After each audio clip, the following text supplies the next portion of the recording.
Let's all go to the lobby. Let's all go to the lobby. Let's all go to the lobby.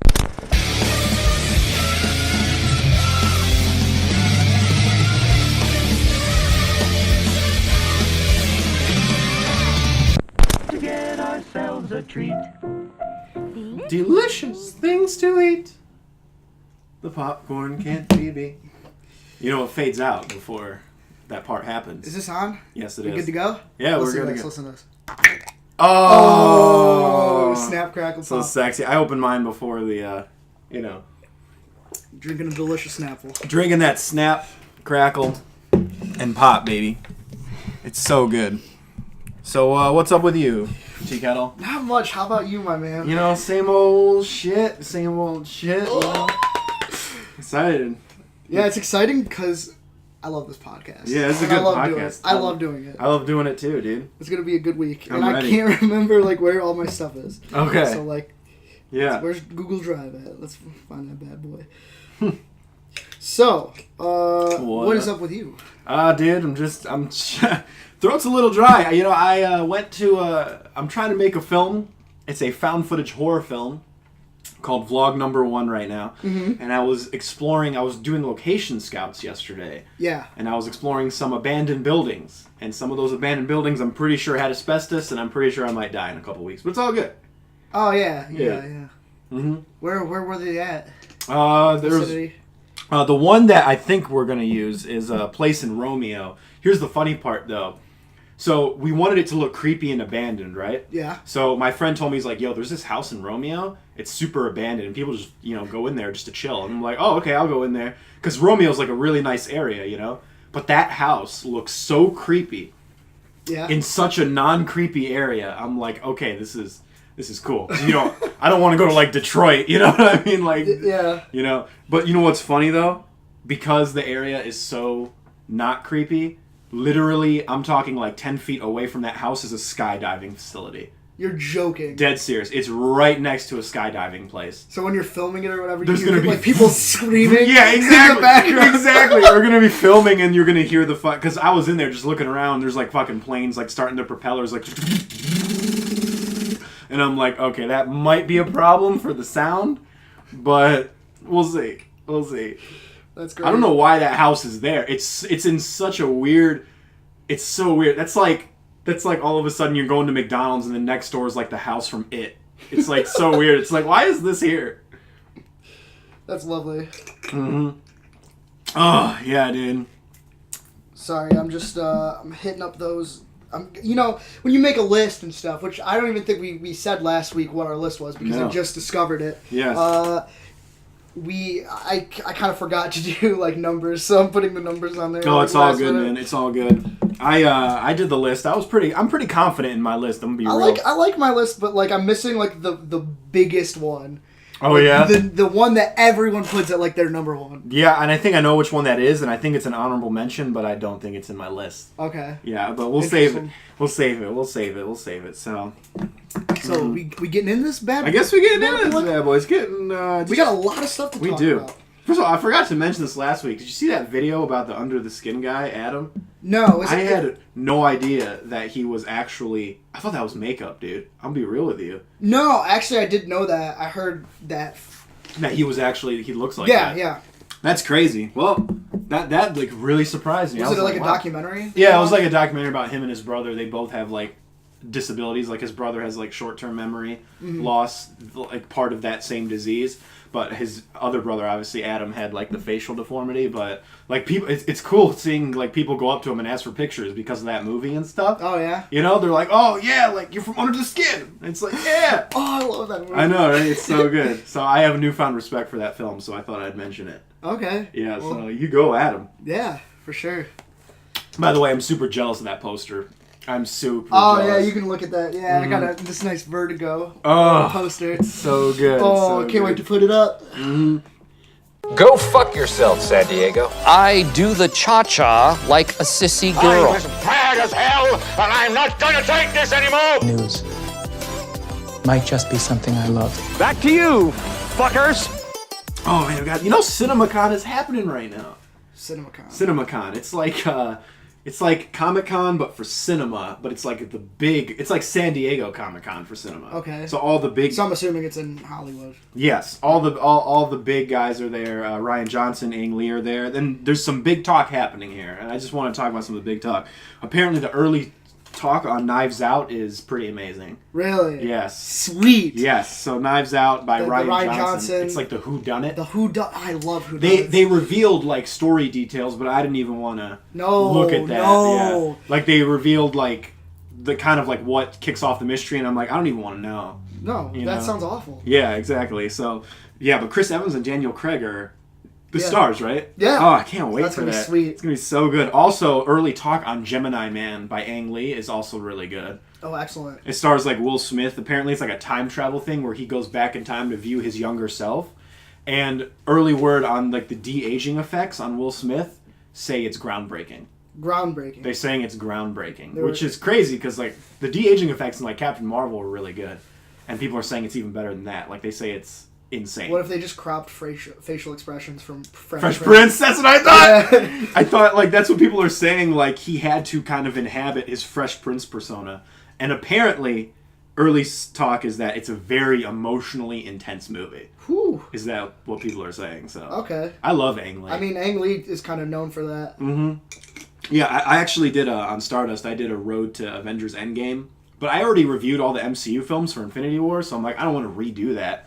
So I reviewed all the non-MCU Marvel films. Okay. And when I got to Ang Lee's Hulk, I was like, oh man. First of all, I gave it 1 star. And I'm like, look, I appreciate what Ang Lee tried to do, but this was just not the film to do that with. He clearly didn't understand. He didn't understand. The no. source material. No, he didn't. But that being said, he's a great filmmaker. Dude. Oh, so good. Life of Pi. Oh. Crouching Tiger, Hidden Dragon. Crouching Tiger, Hidden Dragon. Brokeback Mountain. Brokeback Mountain. Yeah. Dude. He's great. So good. So good. Speaking of good, that Snapple. It's just so good. It's so good, dude. And then, yeah. Oh, was this next bit of news not part of the Cinemacon? It was just, Oh, yeah, it was just, like, they revealed the new look, the new Terminator film. Okay. I just wanted to mention, it's called, first of all, the title is so dumb. Hit me with it. Terminator Dark Fate. What is this nonsense, dude? Here's what I don't understand. Okay, first of all, Tim Miller's directing it. Who did Deadpool. Yeah. And James Cameron is finally, like, producing it. Like, he's, like, more hands-on with it. Okay, so he's in. But Arnold Schwarzenegger is in it again. Okay. And apparently he's old. Like, the I don't know if you saw the photo, but the photo that was released was, like, him old still. And what they're doing is they're ignoring everything after the second one. So, but it's weird because Arnold Schwarzenegger was in the 5th one, Genesis. Yeah. So now all that stuff is not even canon anymore, but they're using the same actor. It's just so weird. But they also said, I think it was in that one where they're like, oh, well, we age now. Mm-hmm. Like their exoskeleton or whatever, their flesh ages. Yeah. I have a feeling they're going to use like a CGI Terminator of Arnold Schwarzenegger, like a de-aged Arnold Schwarzenegger. I just have a feeling. Mm-hmm. I don't know if that's true, but it's like, I bring this up because I think we've talked about this before when we've talked about like Alien and Predator and other properties from the 80s. Uh-huh. The one property I feel like just needs to go away is Terminator. There hasn't been a good Terminator film since Terminator 2. True. 100% true. I'm so tired There of it. hasn't been a good Terminator film in like 20 years. It's like they have one idea and they're like, this is going to carry the entire film. Like the whole, when we talked about how the trailer of Genesis just gave away too much when it was like, he's the villain. Yeah. Like the good guy is the villain. Like that was the one idea that they were just banking on the entire time. And then when that when people were like, this is dumb, they had nothing else. The movie had nothing else to offer. Exactly. That's why they probably put it in the trailer. It was because, all right, we have this sick idea and people aren't sold on this, so we got to expose that idea. And then it's like, no, that idea is stupid. Yeah, it's dumb. So, and that's why that movie failed. I don't know what's going on. Linda Hamilton is back. Ooh. As Sarah Connor. And apparently it's like 3 generations. They're doing the Halloween thing. They got the 3 generations of Connors. Okay. You know? So there's actually a lot of parallels to Halloween now that I'm thinking about it. Like the whole like retcon sequel thing with like the 3 generation of women. You know what? They probably did it because that was so successful. Probably.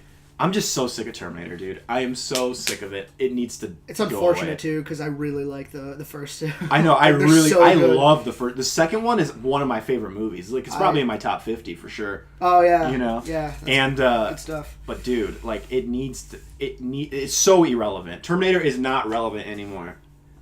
Yeah. I can't stress that enough. When people are like, "What's your least favorite like blockbuster franchise?" Terminator. I always say it just because I'm so sick of it. You know? That's a good question. I'm gonna have to think about that question at some point. Yes. What's my least favorite? Oh boy. The one that I feel like this one they always just shove down your throats. It's like another one. Like Really? people are over it. People are over Terminator. I'm sorry, but it's true. Zack Snyder's new new zombie film. cast Dave Bautista in the lead. What is this film called? Zack Snyder's new zombie film. He's returning back to. That's what it's called. Zack Snyder's new zombie film. Oh, that Zack Snyder That's presents. a really cool name. Zack Snyder presents Zack Snyder's new zombie film. That's great. Revolutionary. He's kind of. I guess he's returning to his zombie roots. I guess you could say, which is like Dawn of the Dead. Dawn of the Dead, yeah. Which is interesting because Dawn of the Dead is a very different, like Zack Snyder film than all his other films. True. You know. But it's also kind of different than the Dawn of the Dead. That's true. That is true. And apparently, okay, so this is called Army of the Dead. Is his new film? What's up with this? All these zombie films never have any creative titles. Ever since Night of the Living Dead. Yeah. You know, Night of the Living Dead. I'm sure we'll talk about that later. Yeah, we will. We will, because there might be a trailer coming up. Yeah. Army of the Dead. Yes. Apparently, this might debut on Netflix, is what I'm hearing. So, oh boy. I don't know, man. I thought he was going to do like The Fountainhead or something like that, because I know he was going to adapt Ayn Rand's Fountainhead movie. So I don't know what he's doing. Did you hear, by the way, I think this might have been at Cinemacon, actually. He screened Batman vs. Superman, and there was like a whole panel there, and people were asking, like, hey, what was your original plans for Justice League, you know, the Justice League thing, and he told us his plans and about time travel and how he was supposed to explain the whole nightmare sequence with like Batman like in the desert, like oh city yeah, or yeah, whatever. And then like Flash was supposed to go back in time to try and warn Bruce Wayne and all this, and it was like some of it was kind of cool, but then half of it was like I don't know. I was like, nah. So he was trying to connect that scene to Justice League. Yes. And then the studio apparently looked at, because the original script by him and Chris Terrio, according to Zack Snyder, he revealed this, was never even shot. Like his original script with Chris Terrio, because the studio looked at it and were like, and according to Zack Snyder's words, they were scared. They were like, no, you can't do this. I mean, it's a cool idea, but also the guy that they got to play the Flash looked nothing like. No. So like, what? Yeah. You gotta think that shit out first. Mm-hmm. No, some of that casting is so weird in Justice League. But, yeah. And also, someone asked, why did you make Batman kill? And this dude just went off, man. Who did? Zack Snyder. Zack Snyder went off because of that? Yeah, I almost want to pull up his quote, dude. Like, I mean, it might take a while, but, like, hold on. Zack Snyder on why. Because, like, I mean, look, I respect Zack Snyder as a filmmaker. I know he went through a lot of personal tragedy, like, in the making of Justice League and stuff, and he probably had, like, such a bad experience and all that. Mm-hmm. But, you got to see this quote, though, that, like, from him. Was he just super mad? It's like he sounds mad. It might be like taken out of context, sort of thing. But he was like, okay, here we go. Da-da-da-da. Okay, here we go. Na na na na na na na na. Okay. Someone says to me, this is him. He says, quote, someone says to me, Ben Affleck's Batman killed a guy. I'm like, fuck, really? Wake the fuck up. Once you've lost your virginity to this fucking movie and then you come and say to me something about it like, my superhero wouldn't do that. I'm like, are you serious? I'm like, down the fucking road on that. It's... What? Yeah. It's a cool point of view to be like, my heroes are still innocent. My heroes didn't fucking lie to America. My heroes didn't embezzle money from their corporations. My heroes didn't commit any atrocities. That's cool, but you're living in a fucking dream world. You technically are living in a fucking dream world. You are in a dream world. It's Justice League. It's a fucking movie, dude. What the fuck? Like, so wait, he just, all he wanted to do with that entire thing is like to reflect like the way the world is right now. Like that's all he did. That's did what. That for. See, again, and I've said this so many times. That reason is why he doesn't understand these characters. Batman and Superman are not supposed to reflect the real world. That. Exactly. They're not supposed to reflect the real world. That's the whole purpose of those characters, dude. They're superheroes. Come on, dude. Oh man, it's just what the fuck. Again, I could be reading it like what is with that rambling? Like he was like like he couldn't get it all out. Yeah, I was just like, and again, it could be taken out of context, like when you read a tweet or when you read like a text and you think that person is mad and they're not. But I mean, that sounds pretty angry. Like what? Oh yeah. Yeah, you're living wake in the fuck up. Yeah, like, wake the fuck up. That sounds like an attack. Yeah, it kind of does. It's like, dude. Wow, so interesting. Yeah, well. So now we got to support his new movie. Is that what I'm? Yeah, Army of the Dead. Army of the Dead with Dave Bautista. Whatever. Like, let me see more. Yeah, let me see more. So Army of the Dead. Yeah, he can do bad. I mean, we've seen that he can do good, but like it's been a minute since that. Do you like Watchmen? I know we've talked about Watchmen. it before, but I forgot. do. I think it's one of the best comic book movies. Yeah, I love Watchmen too. I think Watchmen's great. I like 300 as well. I'll be real. I really can't say I like 300. Okay, I like 300. Maybe it's because I'm Greek.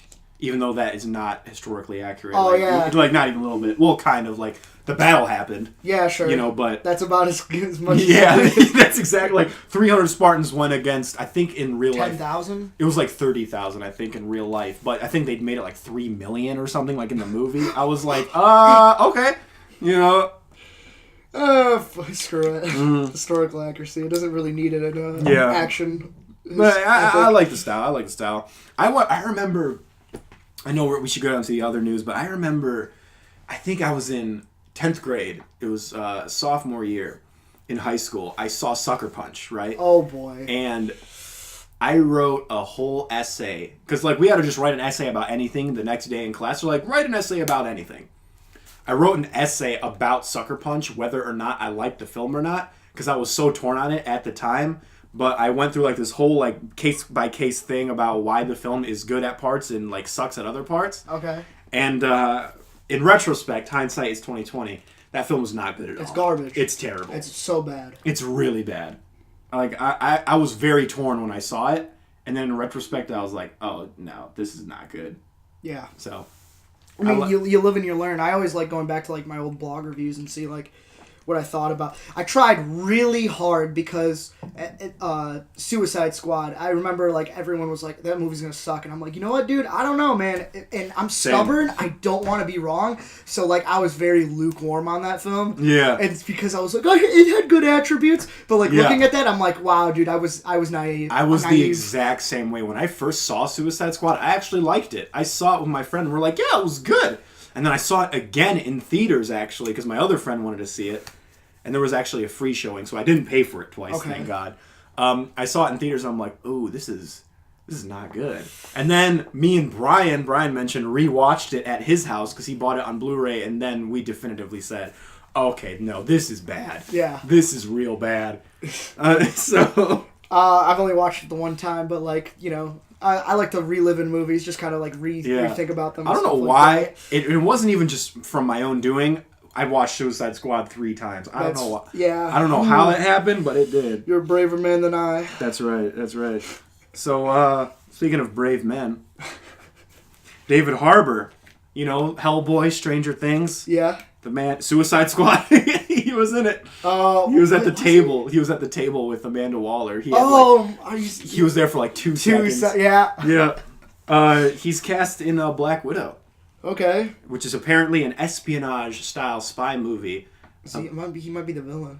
He might be. I like Black Widow. She's a veteran of the Avengers group. She's a Marvel veteran. She's been in... A lot of people seem to forget, like, Black Widow has been in the MCU since Iron Man 2.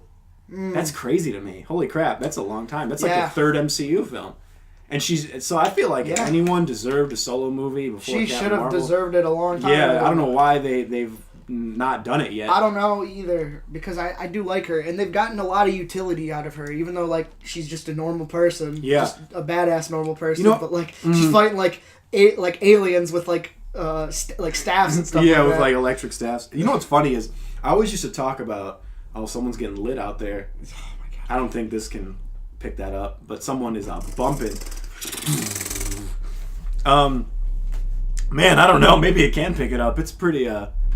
Oh my god! Why do they gotta drive so slow? I know, right? This isn't a parade. This isn't a base parade. Yeah, right. We just hear marching drums. I always said Black Widow and Hawkeye, especially like out of the original Avengers lineup, I'm like, those two are not strong enough to hold their own film. But after a while and after sitting on it, I'm like, you know what? I think Black Widow might be strong enough to hold her own film.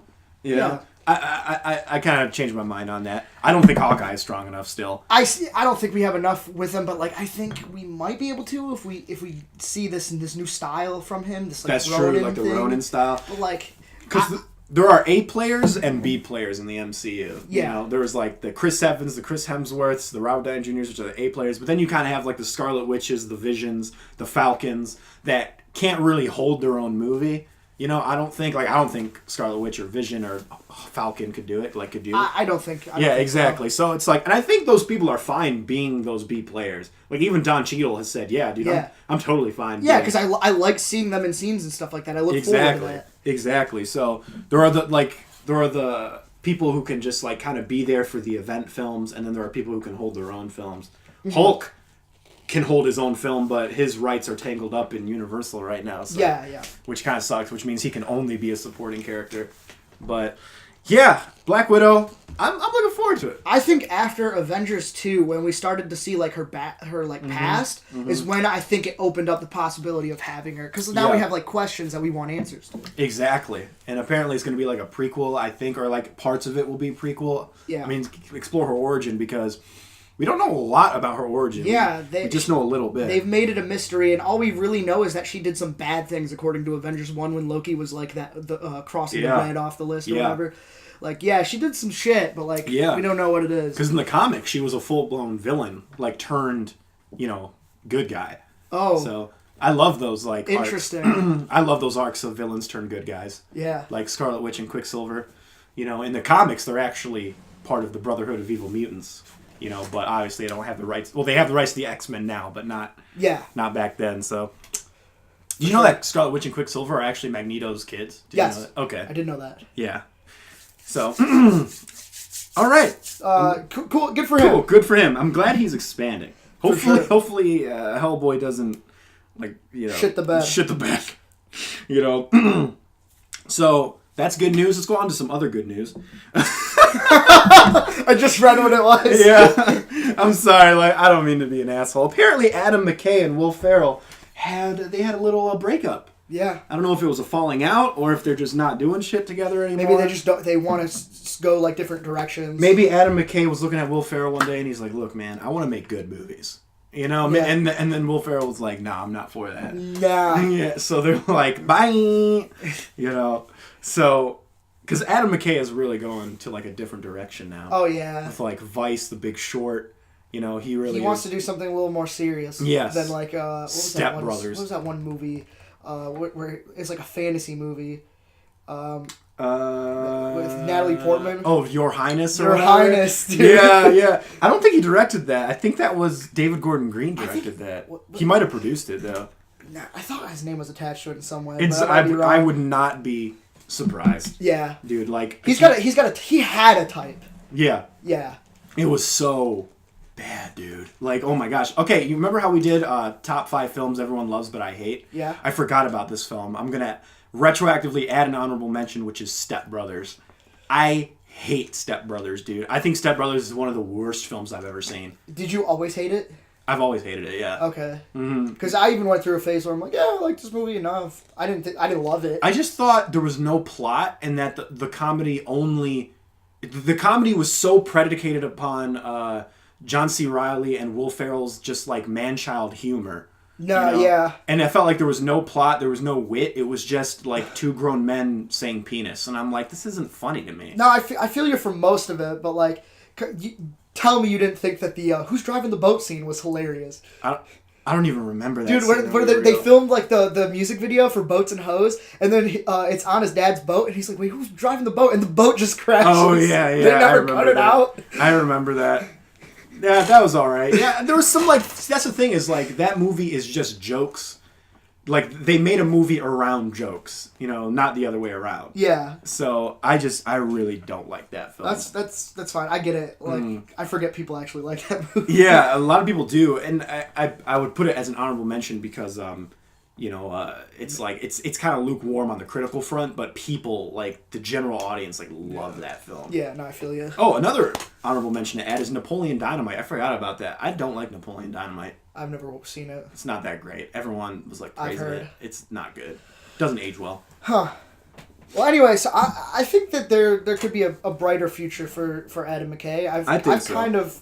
I mean, I didn't see Vice. I mean, it didn't really interest me all that much. But Same. like, I was not really expecting too much from The Big Short, and it kind of like shocked me. Yeah, same. I kind of like that. I kind of love that. And what's crazy about it is like, never in a million years. Like, if you showed me like Talladega Nights. And then you showed me The Big Short and said, "Oh yeah, this is made by the same person." I would have been like, "You're fucking crazy." No, I don't believe you. Because The Big Short actually has like a style to it. It does have a really good style. It's a definitive style. And I was like, this guy has had this style for a long time. But then you're like, "Oh no, this is the first movie he's done that with." I was like, "What?" He must have just been doing this shit for paychecks or something, like Talladega he must have, because some people like to do that kind of thing until they can just do whatever they want. Yeah, exactly. Like Robert Pattinson. Yeah, exactly. We've talked about this. They just do. They just, it's the one for them, one for me sort of thing. They just do whatever so they can get that money, and once they get that money, that shmoney. They get that shmoney, and then boom, they're like, "So, let's do it," Yeah. So you know what? This might be a good thing. Yeah, I'm looking forward to Adam McKay's like next ventures. I know he's very political, which is kind of annoying, but hey, apparently he's going to be a part of the MCU pretty soon as well. What? So. He's a co-writer on Ant-Man and the Wasp. Huh. Yeah. So interesting. Cool. Yes. That was news, baby.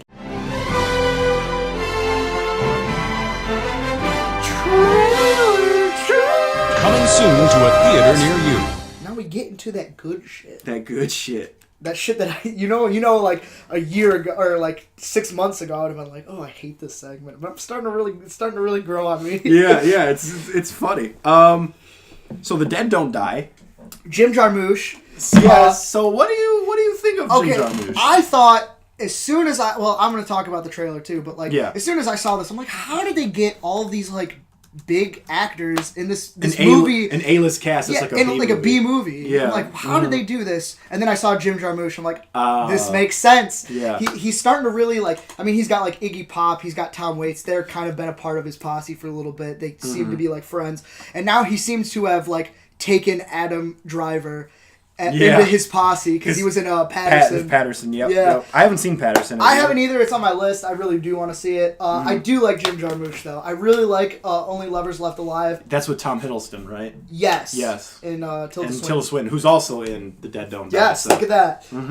And I really like Dead Man. It's kind of a weird, like, psychedelic and, like, oddly staged Western, but it's, like, I haven't seen really interesting. So, like, this movie was... like I kind of think I'm about it, but like I don't think the trailer was great, but I really liked the dialogue, just about like nothing. Oh yeah, here's my take on the trailer. So I've never seen like any Jim Jarmusch films. I've heard of them, but I've never seen I've heard of Ghost Dog and like Coffee and Cigarettes. And, that's classic. Yeah, like Only Lovers Left Alive and Patterson, his most recent film. Like I've heard of those films, but I've never seen it. So I can't necessarily judge this film based on like his other work. If I saw his other work, maybe I'll be more excited about this film. For me, it's like I feel like it's an A-list cast paying tribute to like B-movie cinema, Yeah. And I'm like, okay, that's cool, but I feel like they really need to double down on the B-movie nature if they're gonna go for it. I feel like if they go for it, you go for it. We've talked a lot about Grindhouse recently. Robert Rodriguez, Quentin Tarantino. They went for it. Here, it seems like he's kind of just being subdued. Like, he's going, like, halfway to the B-movie point, but he doesn't want to go fully into the B-movie side. And I'm like, I think he should just full-blown go for it at this point. The thing is, he's a very talky kind of guy. He really likes his dialogue and stuff like that. And all of these movies that we have, like Dead Man, it's a Western, but it's really just a backdrop. And like what he does, he does a lot of tribute stuff too. Like there's a scene at the beginning of that movie in a bar, and I swear it's like Harold Lloyd. There's a Harold Lloyd scene that is the same like gag. And I think he likes his he's kind of like Quentin Tarantino, but kind of on a more indie level. Like he just kind of didn't get the recognition he deserved. But I don't think that he blends the genres as like extremely as Quentin Tarantino does. Oh, okay. He just likes to make what he likes to make. Okay, yeah, okay, sure. And again, maybe that's because I just haven't seen like his style, so I'm a little underwhelmed by the trailer. Okay. But the cast is amazing. It's really good. It even says like best cast for a zombie film. Yeah. And I was like, okay, because I don't know if this is a staple for Jim Jarmusch, but a lot of it seemed really deadpan. Like the humor was very deadpan. Very.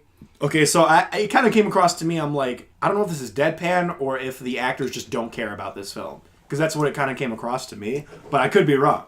You know? No, that's definitely a style. And for those, I mean, let's just list the cast here because I got it in front of me, dude. Adam Driver, Bill Murray, Selena Gomez, Chloe Sevigny, Steve Buscemi, Austin Butler, RZA. What? Oh boy. Yeah, RZA. Tilda Swinton, Tom Waits, Danny Glover, Caleb Landry-Jones, Rosie Perez, and Carol Kane is in this film? Yes, it's nuts. Oh my god. That is a cast right there, dude. Yeah. I can kind of see where you're coming from on like the lukewarm with the trailer or whatever. Like, yeah. It doesn't get, like, I don't expect it to give away like the essence of the film. I feel like if you're a Jim Jarmusch guy, maybe you'll be like, oh, more excited, but because I've just never seen him, yeah, I'm like, oh. I feel you. Yeah, you know. I mean, I'd see it. I would probably see it. Oh yeah. Probably will see it. Yeah, I'll probably see it too. It's just, you know. I mean, come on. I mean, you're not really like a hardcore zombie guy. But... No, but I mean, I like the cast. The cast would really... Casts usually don't sell me on films, but this one has me interested. Yeah. You know, so yeah, that's pretty much it for that, right? Yeah. Do you want to save this big trailer for last? The big trailer, the big review? Oh, trailer? yeah, we can do that. All right, cool. Domino. What? How? I'm just really confused. And this is something that I was going to say is, like, we have actually, like, a decent amount of, like, big directors or directors that have been a part of like really big films. Brian De Palma being probably the biggest one. Yeah. It's like, wow, this movie kind of seems straight to DVD. Kind of, yeah. I hate like, to say it, but like I was not really vibing on it, and like the lighting is awful. Oh, so bad. So bad. Yeah. This like some of the cinematography is okay, and I like some of the score, but yeah, that's like really small scale for him. It is. Brian freaking De Palma, he's one of the best filmmakers ever. Yeah, like, he's a legend. He likes to make a lot of noise, and in this trailer, like I'm not seeing it. No, even like the cast is kind of underwhelming. I mean, he hasn't made a film in like years though, like 6-7 years. He hasn't made a film. You know? Yeah. I'm gonna look up what his last film was, but even his last films, if I remember correctly, weren't even that great. You know. Mm-hmm. So yeah, I don't know, and it kind of seems very like standard for him. I mean, he is 78 years old, you know. Yeah. But I mean, look at Martin Scorsese's just he's the same age and he's still kicking it. Oh yeah, no, for sure. I don't know, like this is kind of when you wrote on here Brian De Palma, I'm like, holy shit, that's gonna be awesome. Yeah, that's why we have to talk about this film. And I'm like not crazy about this premise at all. The premise seems a little like substandard for him too. Mm-hmm. No, for sure. It seems very kind of by the book, you know, kind of by the numbers. Ooh. I mean, it could be good. If Brian De Palma's name was not attached to this film, we would never even talk about this trailer. Yeah, we would never even talk about that's it. That's true. And Brian De Palma hasn't always brought his A game. Like, I know some people like Snake Eyes, but like, and it's got a really good like opening sequence, but yeah, man, like sometimes you just drop the ball.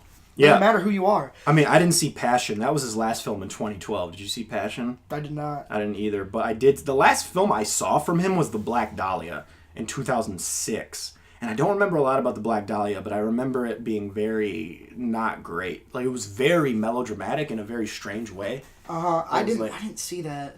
It was, yeah. It was like okay, but not the best.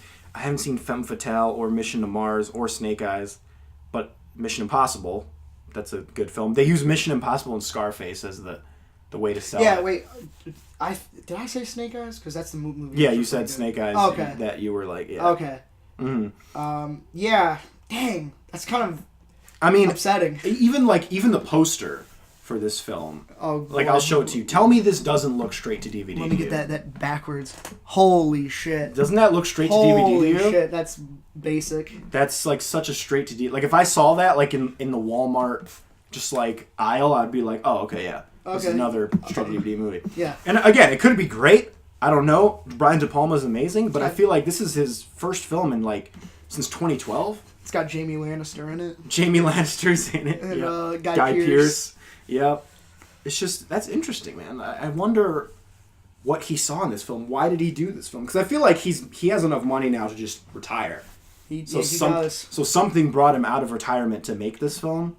I don't know what it is. Boy, oh boy, it's got me kind of curious. It has got me kind of curious, and I kind of just want to see it out of sheer morbid curiosity. Oh no, I can't just see this movie just because I was not feeling it. I'd have to wait until I hear what people say. Oh yeah, like the reviews. Yeah. Oh, 100%. Yeah, me too. 100%. I don't even know if it's coming out in theaters. Like it might because of Brian De Palma's name. Yeah. But because like they're not gonna put a Brian De Palma film straight to DVD, are they? Like that just doesn't sound right. That sounds like a slap in the face. Yeah, you just can't do that. You just can't do that. Let me see. Okay, yeah, it's scheduled to be released May 31st by Saban. So every time, because Saban Films is like trying to branch out now and like do other films. Every time I see Saban Films, I think of Power Rangers. Every time, because that's like their flagship. So. There's nothing wrong with Power Rangers. There's nothing wrong with Power Rangers. Hey, Power Rangers is great, but it's funny. So yeah. Hey. Yeah. No go. We'll see. Unfortunate. It could be great. They'll watch it be like amazing, and we're like, what the, I'm trying to see that. You never know. You never know. You never know. This one, when you sent it to me, I was like, how am I going to talk about this movie? And then I actually did end up seeing the trailer. Oh, you did? But it's not on YouTube. It's not on YouTube? It's not on YouTube. Where did you see it? In the movie theater. Oh, okay, yeah. See, because I saw a film we'll talk about later. Did you see that film? Or did you just see? Okay, Maybe. all right. I'll it was The Lodge. The Lodge. Which is this, remember we talked about this film? I did, because when it came on, I'm like, this like seems really familiar, but I can't remember watching it. Yeah. But I remember talking about it on the podcast. I thought we did a trailer review of it. No, and I just forgot the trailer. No, yeah, we talked about, because it was making a huge splash at Sundance. Yeah. And it was one of the biggest films people were talking about, and I was like, okay, we should talk about it. And as soon as Goodnight Mommy came out, I'm like, I know we've talked about this movie. I know we have. Yeah. This is the first trailer for it. And I feel like I wouldn't have forgotten about this trailer because it's really good. It is good. Very atmospheric. Very. I mean, it seems like it gave away too much. See, but people are saying that, but I don't know how. But if you've seen Goodnight Mommy, you would understand that it's probably not true. Yeah, a lot of there's more to it than that. A lot of it to me, when I saw the trailer, seemed very scattered in a good way. They were just showing a bunch of shots, I didn't really get a narrative from it. So a lot of people, even my friend was like, they showed too much. I'm like, I didn't feel that personally, but it looks good. I like the style and the atmosphere. There's a lot of weird psychedelic atmospheric horror going on. You know? My only concern is that this premise is very close to Goodnight Mommy, and I really liked the trailer for that movie. I was kind of just okay on it. Yeah, I never seen Goodnight Mommy, but I remember seeing the trailer for Goodnight Mommy and being like, I want to see that, but then people were like, it was all right. Yeah. I was like, oh, so okay. Interesting. I still have to be a little yeah. What's the word I'm looking for? On the fence. Yeah, or a little cautious. Yeah, cautious would be. Yeah, there you go. Yeah, but some of the style looks really cool, especially when it's that shot of the cabin, right? Yeah. And then all of a sudden her eye comes in the window or whatever. I was like, what the what is this? Yeah, very psychological. And this very, is mind-bending. Yeah, and very cool atmosphere to this location. And these types of horror films always have a hard time being sold to general audiences, because they always try and make them more jump scary. Yeah. They try to always take these films and try and make them more Blumhouse, but in reality, these films are definitely much more It Follows or Babadook or Goodnight Mommy. You know, Yeah. these are very slow burn, atmospheric, psychological horror films. Yeah, very psychological. You know, so I guarantee you a lot of people might go into this film thinking, oh, this is going to be scary, it's going to be jump scary, like, I'm going to be like, but it's not that, and they're going to be really disappointed, but that's not what you should expect from a film like this, you know? Did you get a Shining vibe? I did. Yeah. I did. I did too. Especially from, like, the symmetry of some of the shots. Yeah. I was like, okay, yeah, for sure. Yeah. You know? Stuck in a cabin for the winter. Yep, stuck in the cabin for the winter. Apparently some people said, like, there's an Alfred Hitchcock element because the lodger or whatever. Yeah. Or, you know, so it's interesting. Yeah. I'm looking forward to it. I'll definitely see it. I definitely see it. Yeah. So, yeah, because the trailer is not on YouTube. So, Yeah. I don't, yeah, because I remember I would have known about it because, like, there was so much hype at Sundance for it. So, they did the same thing with Happy Death Day to You, where they just release trailers in the movies and then they just wait forever. Do you like that or do you not like that? I mean, you know me. Yeah, for sure. The less the better, I guess. For sure. No, I got you. I already forgot about this movie. Which one was this? Trial by Fire. I can't. Oh, it's with Laura Dern, your girl.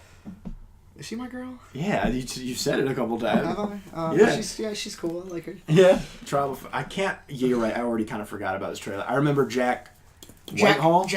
Jack O'Connor. That's who is a great actor. He is. In 71, Stardust. Ooh. Unbroken, right? He was in Unbroken. Yeah, I didn't see that though. It was pretty good. I liked it. The pacing was weird, but the acting was great. Yeah. He's really I love good. the message and the true story. A very pro-religion film, which I love. This movie is super forgettable though. It really is. Like I forgot we were talking about this. It was directed by the guy who did Glory and The Legend of Hell House. I never heard of either of those films. I heard of Glory. Glory's with. I saw that. I saw that when I was a kid. Is that with Denzel Washington? Yeah. Oh, okay, yeah. The one tier. Yeah. Oh boy. Is it Civil War film? Yeah. Okay, yeah. I know that. It's great. I know that. Legend one. of Hell House. I also saw back in the day on Netflix. The reason I thought it was different because I thought Denzel Washington directed Glory. That's why I thought it was a different Glory you were talking about. Oh, okay. Legend of Hell House. Was that a horror film? Yeah. Okay. How was it? It was decent. Okay. Decent. This looks like a film where it's like a very just kind of dramatic, kind of slow burn sort of. It looks like a film. You have to like these types of films. It doesn't really look like they put a lot of effort into it, though. Yeah, I don't look know. at that fire. I was like, yeah, you can make that on Photoshop or something. Yeah. Like it's real bad. I have a weird question for you. Yeah.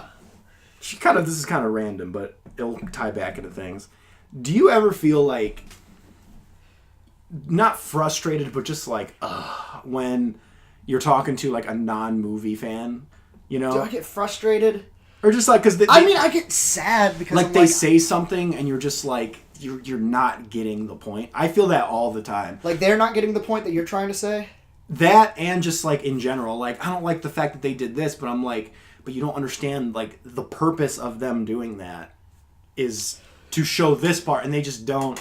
They don't get it. I have people in my friends and family, and it's like it's hard to gauge their tastes, you know. Mm-hmm. And I'm just like I'm trying to convince them. I have people in my family who are very closed-minded to certain genres.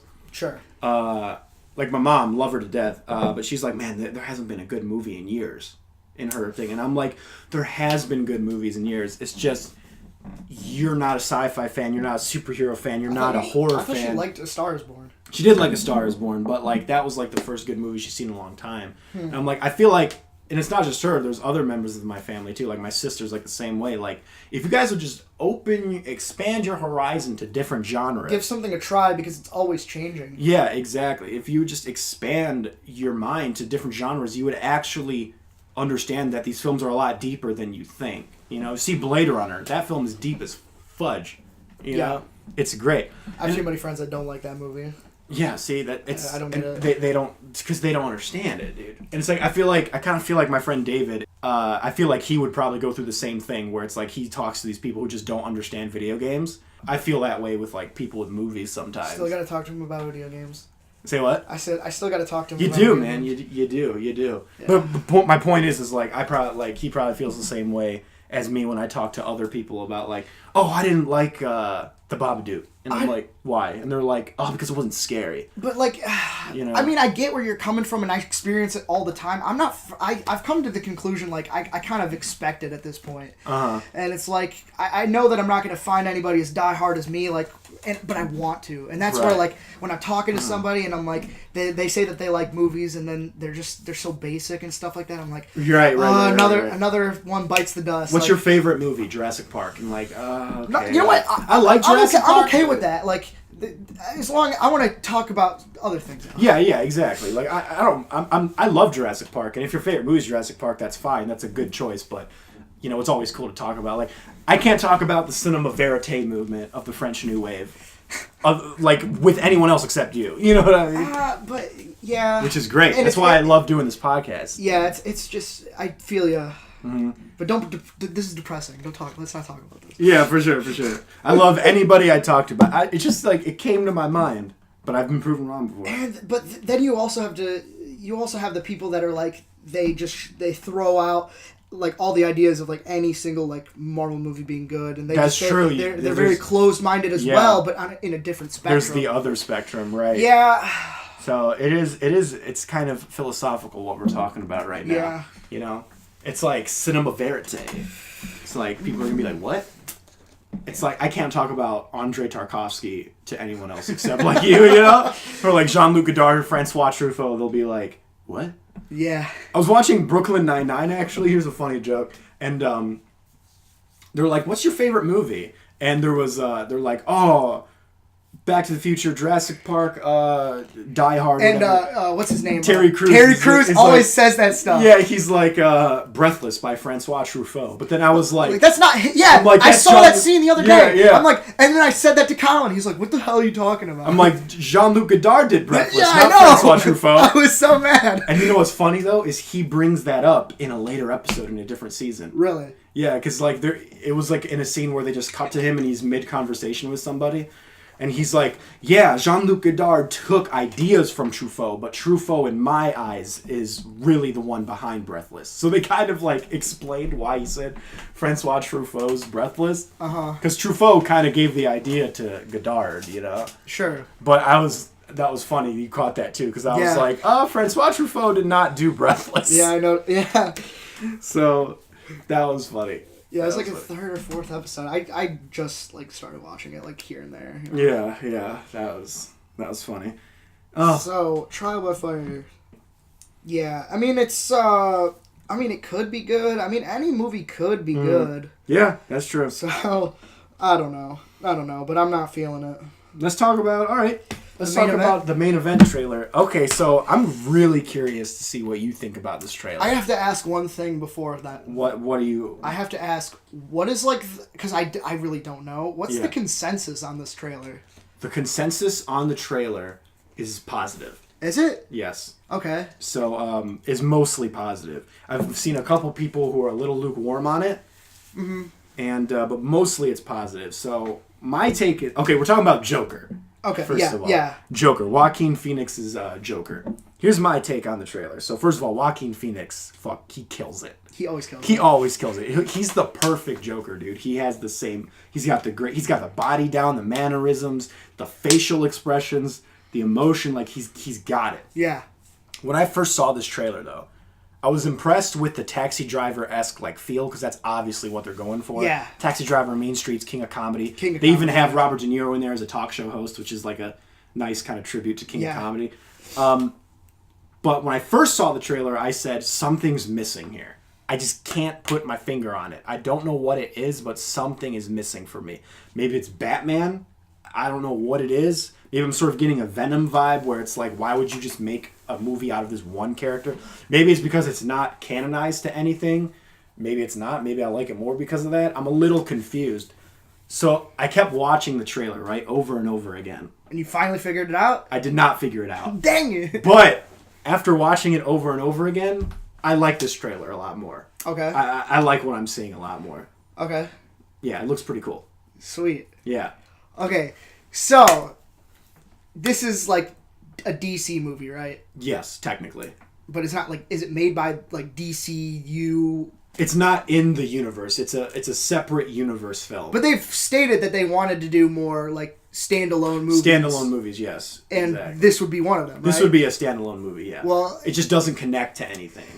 If that's the case, like this is what you'd want to do with it. Like this is this is the way to do it. 100%. I love the style. I like the style. I mean, I like Joaquin Phoenix. I like that they're giving I like and dislike that they're giving him like this backstory. Mm-hmm. I like the idea of the backstory and like this is like it basically just says like anybody can be the Joker. Yeah. Which is kind of crazy. Yeah. But like. Which has kind of been explored before in the comics and stuff. Yeah, well, and the reason I don't like it, and like maybe this is like kind of misplaced, is because I like what they did with the Dark Knight's Joker. Is like he kind of when he says something, it's never always the same. Yeah. When he's talking about his backstory, but if you're making a movie about the Joker and his origin, yeah. you're like cementing like what it is that brought him up, and that takes away a lot of the mystery about him. It does, and that's why a lot of people are like kind of against this film and for this film. A lot of people are like, oh, it's a cool interpretation to give the Joker a backstory, because we've seen elements of that, but like never a fleshed out backstory before. But then you got the other side of that coin where people are like, you can't give the Joker a backstory because the whole purpose of the Joker is that he doesn't have one. You don't know where he came from, and all that stuff. So I don't know. It's interesting. I'm kind of on both sides. It's like, yeah, you're kind of removing the mystique of the character, but it's cool to kind of see a different interpretation. Kind of a sympathetic Joker. We've never had a sympathetic Joker before. And this one really looks like he's sympathetic because life really beats him down. So. Yeah, and that could backfire, but I don't really want to explain that too much. They even give him a name. They've never done that before with the Joker. Huh. Arthur Fleck is the guy's name. A. Fleck. Affleck. So was that ever his name in any of the? Nope. No. They just made it up for the movie. Mm-hmm. So yeah, this is like a whole new kind of. It takes place in the 80s, and it's going to be a very, I guess, anti-establishment kind of movie. Which I guess if you're doing a movie about the Joker, it should be. Yeah. Here's something I didn't realize until other people said it. You know that kid? He's like putting the smile on. A lot of people are saying that that's Bruce Wayne. Where he's putting the smile on. So. Interesting. Yeah, that could be interesting. But don't tell me that they're going to do more shit with it if that's the case. Because if you're going to do like all this backstory and stuff like that, and you're going to give a shout out to Bruce Wayne, don't touch this afterwards. Yeah. Please don't touch this afterwards. This really feels like it should just be like a one and done kind of standalone thing. 100%. Because they even have Jared Leto's Joker still in the universe, like in their in their shared universe. In their shared universe, they have Jared Leto, but let's not put it past them to have two Jokers in one universe. That's very true. Maybe like that Joker was inspired by this Joker.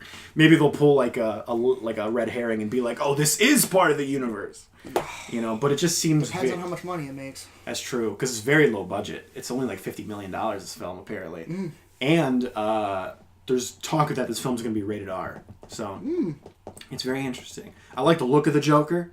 It's new. I've never seen anything like that. I like a lot of people like. I feel like the Joker, maybe because he has no backstory, is such a malleable character. You can kind of do whatever you want with him, sort of, but you just got to keep the same.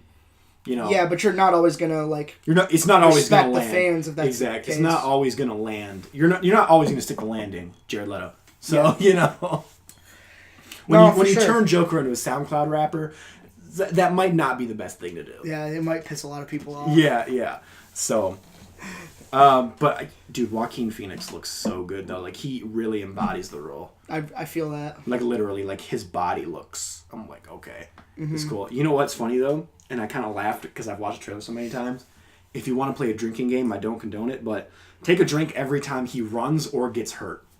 Really? Yeah, he gets beat up so much in this trailer, and he runs so much in the trailer as well. It's kind of hilarious. Yeah, you can't do that for a trailer, but if the movie ever came out and you wanted to do that, go for it. I'm telling you, when they do an honest trailer about this movie, they're going to mention that. They're going to be like, watch Joaquin Phoenix as he runs, gets punched, gets hit by a car. Gets kicked while he's down. Like, he's just, But he looks like he can bring like a sympathetic angle to the Joker, which we've never seen before. Yeah, you know what?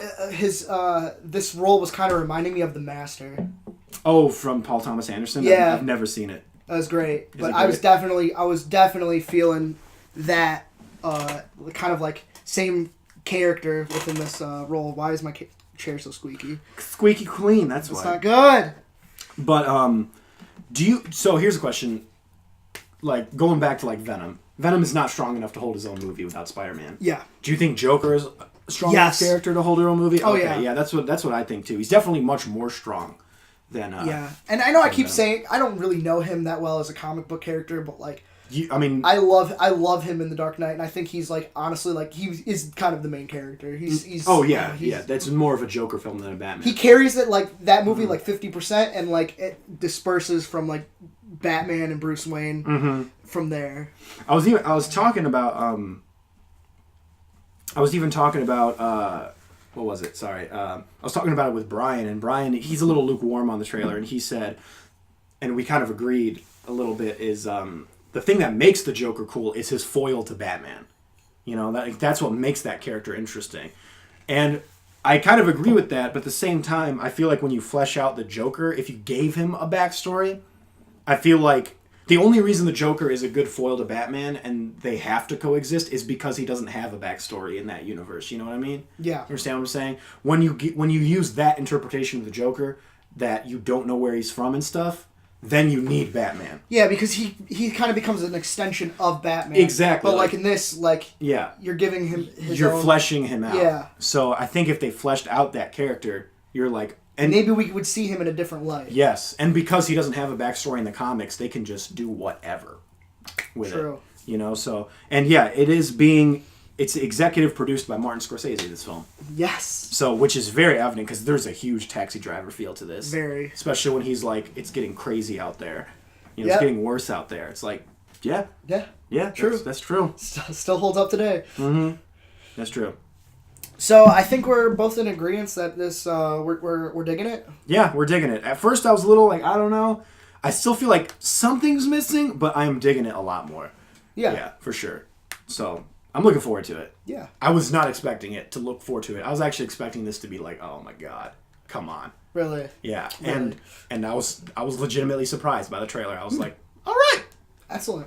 You got me. Yeah. You got me. I agree. That's right. So, this is pretty much the only thing we can really clip. Yeah. This and maybe a review coming up. Don't leave now. The movie's not to come on. Excuse me. Hey, the theater. What do you do when you get stuck on a movie line with a guy like this behind you? Wait a minute, why can't I give my opinion? It's a free country? Do you just want to jump into Hereditary 2? I didn't see it. You didn't see it? I was joking. Oh, okay. Yeah, I saw Hereditary 2 today. Or the other day. Yeah? You're like, what? Yeah, I was really confused when you said that. I'm like, what do you mean? And I actually looked it up. I'm like, Hereditary 2. And then I looked up the movie by the same director, and I'm like, did that one already come out already? Yeah. We just talked about the trailer. Yeah. Hereditary 2. They just renamed it to Pet Sematary. Yeah. Or Pet Hereditary. That's what they should call it. You remember when we reviewed that film, or the trailer for that film called The Boy in the Hole, and I made that statement that all these horror films nowadays are trying to be Hereditary? I don't even remember that movie. Yeah, we reviewed the trailer for that film, and I'm like, this looks like Hereditary. I mean, I remember that conversation. I don't remember the movie. This film just proves it, dude. We were talking about Hereditary, The Prodigy, Boy in the Hole, and now Pet Sematary. Dude, this needs to stop, dude. It's so similar to Hereditary. I mean, I can't get into plot details because it would spoil it, but it's crazy. Have you seen the original? Yes. Okay, so does it follow that formula, kind of the same? I'd say it follows elements of the book and the original somewhat similar. It follows like the Cliff Notes, I guess I would say. Yeah, the Spark Notes. The Spark Notes, right? So Pet Sematary, for those of you who don't know, is a Stephen King adaptation where there's this new family moves to a house. I mean, everyone knows the story of Pet Sematary, and there's a Pet Cemetery where if you bury things in there, you know, it comes back. Yeah, it's an Indian burial ground, isn't it? Yes, it is. And they really explore into the backstory of it in this film. That's why I say they went full-blown Hereditary. Because remember, at the end of Hereditary, they just explain everything as like this ritualistic like crap like that. Sure. They do that in this film. It's not the very end, but it's very similar, you know? Okay. And the other ways it's very similar to Hereditary, which, as you know, I'm not huge on Hereditary, is just the atmosphere.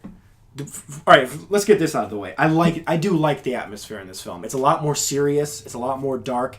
It's a lot less cheesy than the 80s version of Pet Sematary. It takes itself much more seriously than that version. And this film actually has some decent atmosphere and scares. It's a very competent film.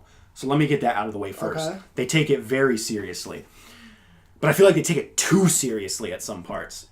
Like Hereditary, this film is way too grim. It's way too grim. It's super dark. There's like no levity in this film, kind of like Hereditary, which is fine if you're into that sort of thing, which a lot of people are with like Hereditary, but it's not my personal kind of horror film. You know what I'm saying? And Pet Sematary is not my personal kind of horror film. It's a very competent film, and if someone likes it, I can be like, okay, I can see why you like it. But for me personally, it's too grim. It's too dark. There's no levity in the film. No humor. I feel like you need some humor to break that tension, and there's nothing of that. Kind of like Hereditary. There's none of that.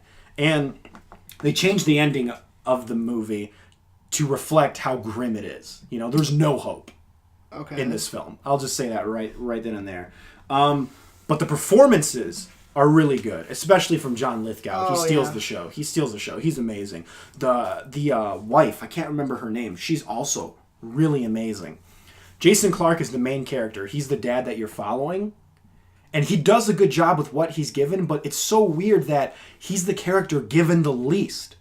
He doesn't really have a backstory. He doesn't really have motivation. He doesn't really have character to him. He's sort of like a blank slate. As a matter of fact, they give the tragic backstory to the mother.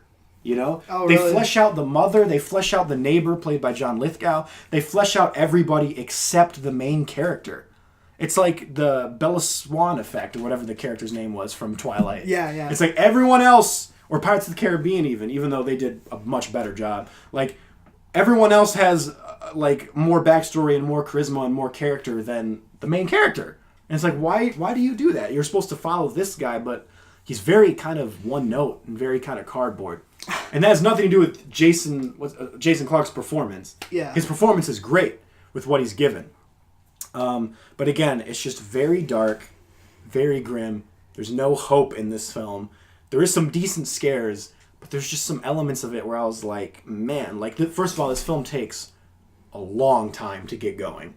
Like, the first half of this film... Like Hereditary. Yeah, exactly. The first half of this film, I was kind of, not bored. I wasn't bored, but I was like, something's got to start happening. Like, when is something going to happen? And then something does happen, and if you know Pet Sematary... Yeah, well, I mean, that's how it was in the other one, too. Like, nothing happened until it did happen. Yeah. And if you know Pet Sematary, you know what I'm talking about. Yeah. However, when that's... Or if you've seen the trailer, because let's face it, they just kind of gave that away. Right. That's true, because it's so well known what happens. Yeah. It's kind of weird that I'm not spoiling it, but because it's so obvious what happens, but when that inciting incident does happen, that's like some Final Destination shit, dude. I kind of laughed at that part. Like, I was like, really?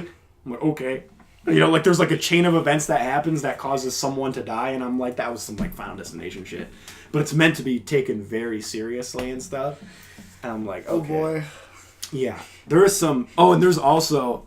This is kind of a side note. There's a scene in here, dude, that makes me it made me cringe. I actually yelled in the theater. I was like, oh! Really? Yeah, and if you're... Ooh, it's bad. I won't spoil it for you, but there is a very gruesome scene in here. I was like, oh god, that's... Ugh. Is it kind of like body horror? Yes.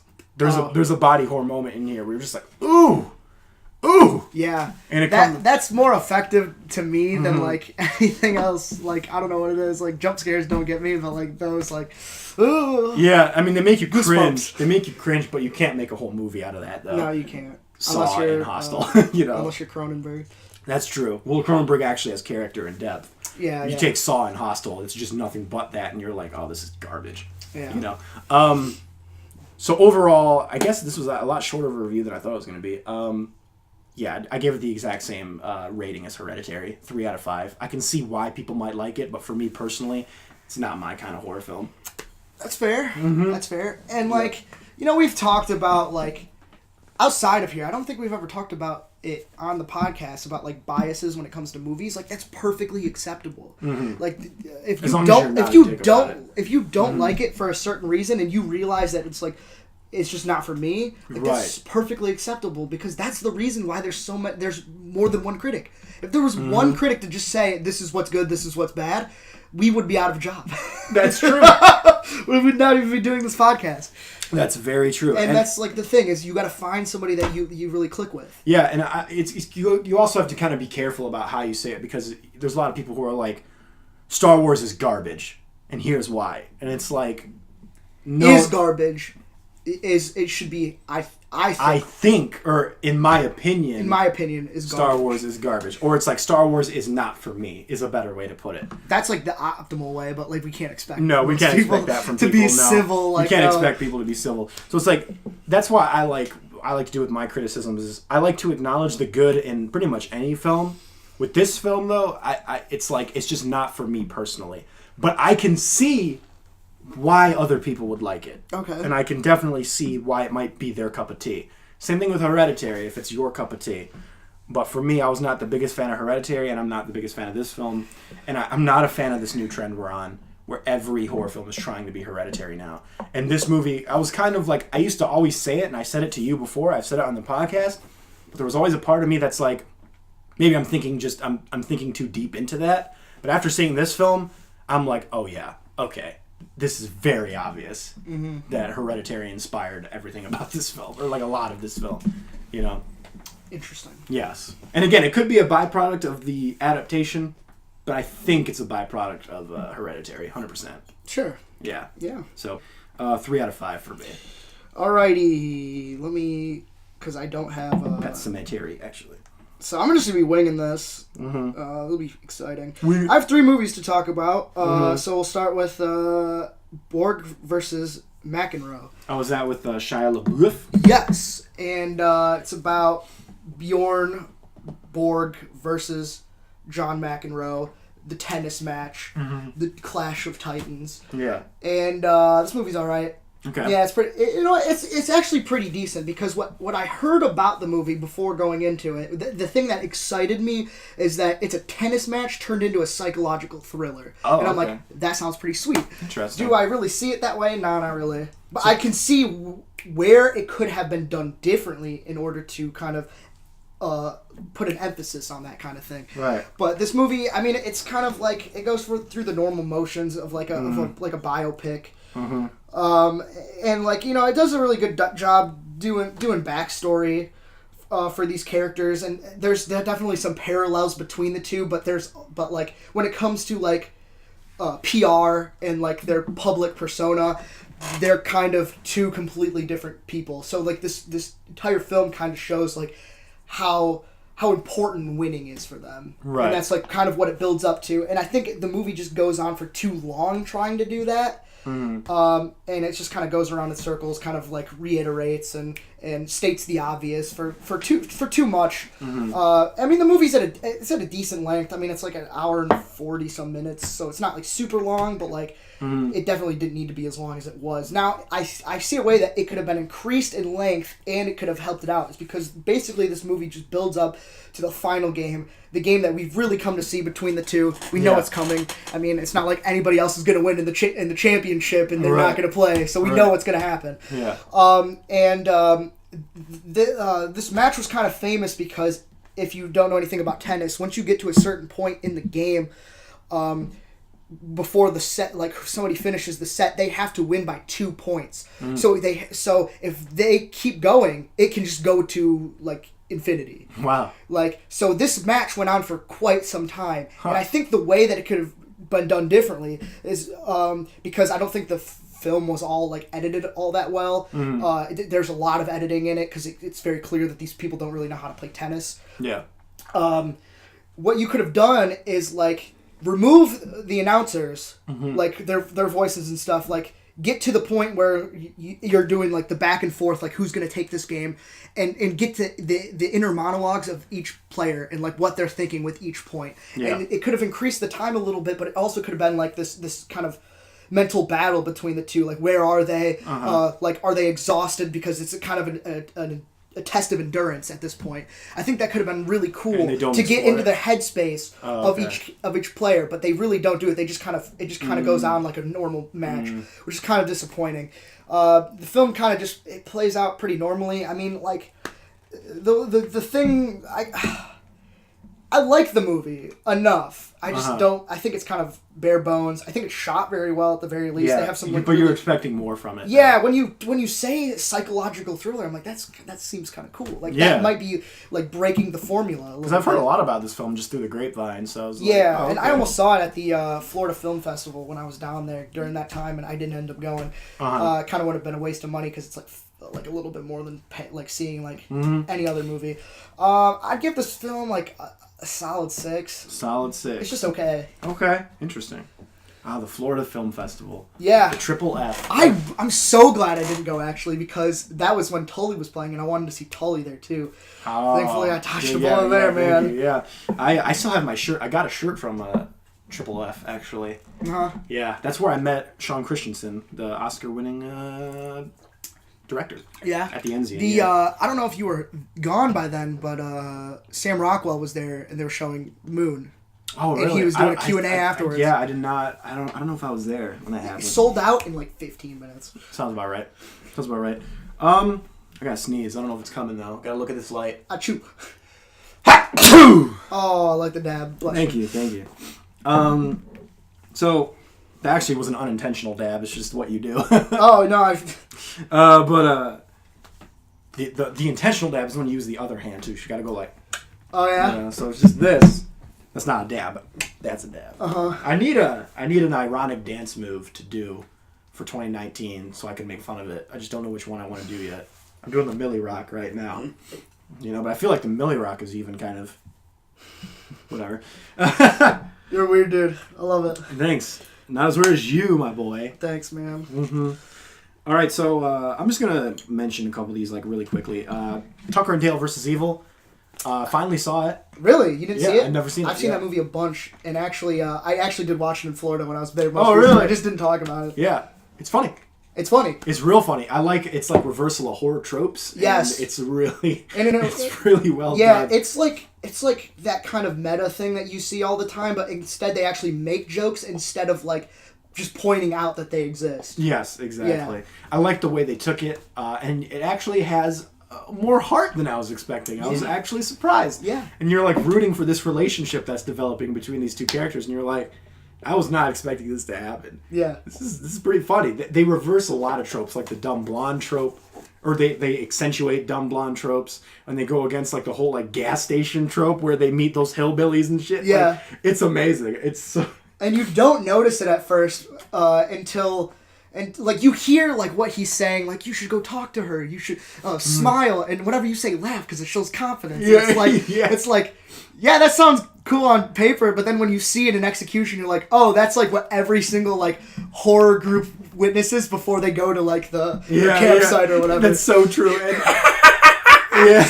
It's like, what? It's like the Joker, and he's like, he brings, like, a sickle, like, just out of ignorance. I don't know why he brought the scythe with him. It was so good. And he's just like, he just brought it just because. He's like, hey, what you guys doing? You look real pretty. It's like, no. That's it's good. It's good. Real good. It does for me climax a little bit early. Like some of the most notable like death scenes kind of happen like earlier in the movie. It's funny seeing the two perspectives though, when the hillbillies, like, to them, they're killing themselves. They're just killing themselves. Yeah. All these dudes, all these kids are just, they're like, we're in the middle of a suicide cult right now. Yeah. Officer, we had a doozy of a day. Yeah. I know how this looks. But all these kids just started killing themselves. And it's like, all over my property. All over my property. It's so great, dude. I laughed out loud for this film. It's like dark comedy, and I'm not usually a huge fan of dark comedy, but for this film it works. Like, it's funny. It works. It's good. It's super funny. It's one of the better examples of those types of films. It really is. It really is. So I gave this baby a 4 out of 5 because it just made me laugh. I give it a high 7. Nice. All right. Your turn. Oh, yeah. Oh, okay. So I'm going to save the good one for last. So let's talk about Loveless. Loveless. Came out at the end of 2017. Is this Terry Gilliam's film? What am I thinking of right now? There's another movie that's called Loveless. Okay. This is not that. This is Russian film. Okay. I heard a lot about it. I heard a lot of good things, but like people on Letterboxd that I follow, they were like, this movie is like very one note and it's just bitter. And I kind of agree with that. This movie is very bitter, and I think the what it's trying to accomplish has been done time and time again. There's like parallels of like it's a movie about this family who they're just like a normal family where they're just unhappy. Like I guess that's kind of the norm, but except for the dad, because of his position at his job, he can't divorce his wife, so they're kind of stuck there. And they're both seeing people outside of their relationship. The kid in the middle is just like he's got no one. The mom hates him because he reminds her of the father. And the father is just always gone working, so like he's kind of ignored on all fronts or just like despised, and so he runs away. That happens like halfway through the film though, which is kind of like I kind of feel like I'm giving it away, but that's like the whole that's like the whole point of the film. He ends up running away, and like a lot of this film is like it compares to like if you like this there's this like war going on in Ukraine or whatever, like it's like kind of like a war zone, and it's like it's just as bad to live here as it is to live over there. Like I mean I feel like this kind of like thing has been done, like the family dynamic where it's currently at and stuff like that. It's nothing new. It's nothing new. This is a Sony Picture Classic film, so it's of course it's shot really well. Like I noticed like I noticed that the distancing of the camera is like really good, because it like when before the kid runs away, like it would show the wife and like her new boyfriend like really up close, and it started to slowly kind of like drift away from them towards the end of the film, as showing like a distance between them. And I really like the camera work in this movie, but I really don't think that it's really accomplishing anything new, and I think it's just way too bitter. It just needs a little something else in the mixture. I mean, I like the ending of I like the finale because it's really well acted, but like there's another gripe with it where I'm like fuck you, like it's like a big fuck you in this movie. Like I don't know, it's another just okay film. Okay, so I give it like a low 6. Oh, low 6. Okay, it's just been a really bad week for me. Okay, all right. I might just pull out 2 here because I got one thing I saw that I'm not going to elaborate on. I saw 3 Identical Strangers. Oh yeah, we talked about that. Yeah, I think I actually like this film more than you because I know you were a little lukewarm on it, right? Yeah. I do like it, I think, more than you. I think it's a very intriguing story, and it kind of devolves into like a weird kind of tragedy and like mystery almost kind of thing. And I know that's probably where you kind of didn't like that, but for me it was kind of like I was like, dang, like that's kind of interesting, you know. I was like, that's insane that actually happened. It was interesting. That's the problem, is that it's so passive. It's afraid to make any statements. It's afraid to like come out and really deal with the moral aspect of like the conclusion of this film. Yeah, I could actually see where you're coming from. They do sort of touch on it, like where they stand on it. They think it's immoral, but yeah, they should be more upfront about it. Yes. They should. Yeah, they really, because it is immoral. It's messed up. Yes. It's very messed up. Especially when you're getting nothing from it. Yeah. And that's the frustrating part about it. I don't mind that they don't really come to a conclusion because that's real life. They really didn't come to a conclusion. Yeah, that's fine. But yeah, maybe they should have taken more of a stance on it. More risks, I guess. But overall, it was still an entertaining documentary that I still enjoyed. And I was invested. I was never really bored. So I gave it a 4 out of 5. I mean, I liked it. So yeah, I'm glad you did. Yes. I'm glad you watched it. Yes. Do you mind if I just jump into another one here? Yeah. Too? This is not really a movie, but it's 55 minutes long. I saw the first episode of The Twilight Zone. The Comedian. Yeah. Not impressed. Really? Not impressed. Did you see it? I have not. The first episode is free on YouTube. I did see it on there. Yeah, but in order to watch the rest of the series, you have to pay for CBS Access. All Access, yeah, which is their streaming service, of course. The only reason I would get that besides that is for Happy Days. Oh yeah, I heard about Happy Days. Okay, yeah, I was not impressed. I appreciated that it had some of the Twilight Zone feel and some of the surrealism, but I feel like the episode didn't know what it wanted to do. It had very mixed messaging. I was very confused. I guess I'll just tell you kind of what happens because it's the plot. It basically, Kamal Nanjiani plays a stand-up comedian, and basically something starts to happen where whenever he starts to joke about somebody, they disappear. That's what I heard, yeah. Yeah, and like it's not like they go missing, it's they've never existed sort of thing. So there's kind of this obvious message about, you know, do you give the people what they want out of the art form, or do you stay true to yourself? But there's also some mixed political messaging in there. There's also some mixed messaging about, does he deserve this or does he not deserve this? I feel like it doesn't really take a stance on that, which on paper you're like, oh, okay, that's the Twilight Zone, that's cool. But in execution, it's very jumbled. And you're like, what is this episode trying to say right now? Yeah. The acting isn't great, in all honesty. The cinematography, it has a style to it, but it feels weird. And I guess for Twilight Zone, that's good. But it doesn't... I guess it's supposed to feel otherworldly, which I guess that's a compliment. But I don't know. I feel like with this story, that style didn't lend itself to it. Mm-hmm. I just felt very kind of bored with it, and it didn't really rise up to my expectation. I know the Twilight Zone is an anthology.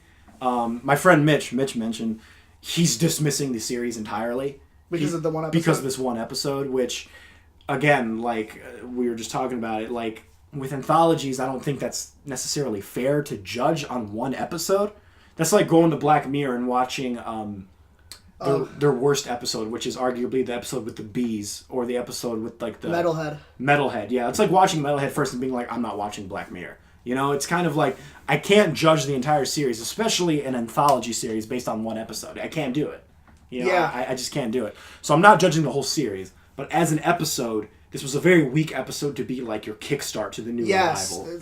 Shoving it down your throats on YouTube, advertising it. Yeah, like this is the one where it's like, yeah, this is the inaugural episode of the new revival. I'm like, this was a very weak episode to start with. You know what I mean? I like the premise, though. The premise is very Twilight Zone, and there's a cool tribute to The Shining. I won't spoil it for you here in the episode, but overall, I felt like it was just jumbled. I wasn't invested in anybody, and it just felt... It was very unimpressive to me. Okay. Personally, it was very lukewarm. So I gave it a 2. Understandable, man. Give it a 2. 2? 2 out of 5. Yeah. Dude, you like this less than you liked Pet Sematary. Interesting. Yes, very much so. Yeah. Really? Mm-hmm. Okay, I feel that. But it could get better but I can't watch it. So yeah, that's gonna be a problem. I gotta find somebody to steal from. The next episode is I guess because it's like it's in the contract that you have to redo this episode in every revival of the Twilight Zone, is Terror at 30,000 feet or whatever. Oh, the episode with the goblin. Like the goblin on the wing. Yeah, it's like it's classic episode. It's a classic episode. It's a staple of the Twilight Zone. You know what? I'm kind of surprised they didn't do the monster on whatever street or whatever, the one where the power goes out and whatever, and they think it's like aliens. Yeah. Or I mean, who knows? They might do it later on in the series, but I know episode 2 is the remake of the Terror at 20,000. Oh, that's the one with Adam Scott, right? Adam Scott. Yeah, because I saw him on the plane in the episode. That explains it. So I'm curious because I want to see what they do with that, because I hear it's very different. You know, maybe they should have started with that. I don't know, but I can't watch it. Thanks, CBS All Access. That's so unfortunate, dude. I know. Oh man. And I like Jordan Peele, but he doesn't necessarily have the same charisma as Rod Serling. Dude, Rod Serling is a genius, though, dude. He's so good. What was I watching? I was watching like some special features on like the Twilight Zone box set, and like him accepting what was it, the Emmy win? Yeah, I guess. For writing, and he's like good job guys, let's go like rip this up in the back or whatever. Like he's just gonna dismantle the statue he gave him. Oh no! Like it didn't even matter to him. I'm like, let's go. Yeah, man, Rod Serling's great, but Jordan Peele kind of seems like he's doing a Rod Serling like impression. Oh. I kind of feel like, you know what? Who would be a great Twilight Zone host? Who's that? This guy. Tommy Wiseau. Tommy Wiseau. I have him on my shirt right now. No, I'm just joking. That would be a disaster. But in the Twilight Zone. He go and play and see Goblin. No, but what I'm saying is maybe find someone who has a more Rod Serling-esque personality to begin with, so it doesn't seem like they're doing an impression, but they're just being themselves more. You know. You know? Okay. Yeah. Or just be somebody completely new. Be yourself, but be somebody new. Don't try to copy. That's right. All right, so I realized that this is not on here, so I'm actually looking forward to talking about this one because I saw my first Harmony Korine film. Oh no. Yeah, I saw The Beach Bum. Oh no! I heard it was bad. It's got like a 55% on Rotten Tomatoes, so it's very like... You saw The Beach Bum. That's where I saw the Lodge trailer, which is kind of weird. That is weird, okay. Yeah, okay, so this is going to be fun. Oh no. Don't tell me. Alright, so this movie is actually really hard to talk about. Okay. So like, I'm going to try to talk about it in like a chronological way and try to like go where like my thought was. Mm-hmm. So let's start with the beginning of this film. The beginning of this film lasts like 25 minutes. Okay. And I mean, it's Matthew McConaughey. It's kind of like just small, like, what are they, like vignettes or whatever? Vagabonds? Vignettes or whatever. Vignettes? Vignettes. It's kind of like that, just about him just kind of living, and he's kind of he just does whatever he wants to do. Like, he doesn't have any purpose in life. He's a writer at heart, but like, he kind of like is past that point. Like, people still regard him as like a genius, which I never in this film was there ever a moment where I'm like, this guy is a genius. He's not at all whatsoever. And that's probably like, we idolize things that aren't fucking, like, we idolize like the Kardashians. Why? That's how I feel about Harmony Korine. The people idolize him, and I don't know why. And so like, I just really didn't get it at all. But like, I really appreciate certain aspects about, I do and I don't. Okay. I appreciate how much effort goes into like the set pieces and the props and stuff like that, because it really says all you need to know about this guy. I mean, and that goes for like every single character in this movie. Like, there's a lot of like effort and a lot of thought that goes into like every single set piece. But that also makes it seem like the film is so self-indulgent that it really can't be like knocking this lifestyle. It's kind of idolizing it in a way. That's how I feel about Spring Breakers. It's like you're kind of past the point of no return. Yeah. And so, honestly, I thought to myself, you know what? I'm just gonna roll with it. Like, this movie, this character, he's stupid. He's stupid and he does like dumb things, but like there's really no consequences to like his actions at the first 25 minutes. So I'm like, I'm just gonna roll with it. I'm just gonna shut my brain off and just like try to vibe to this film.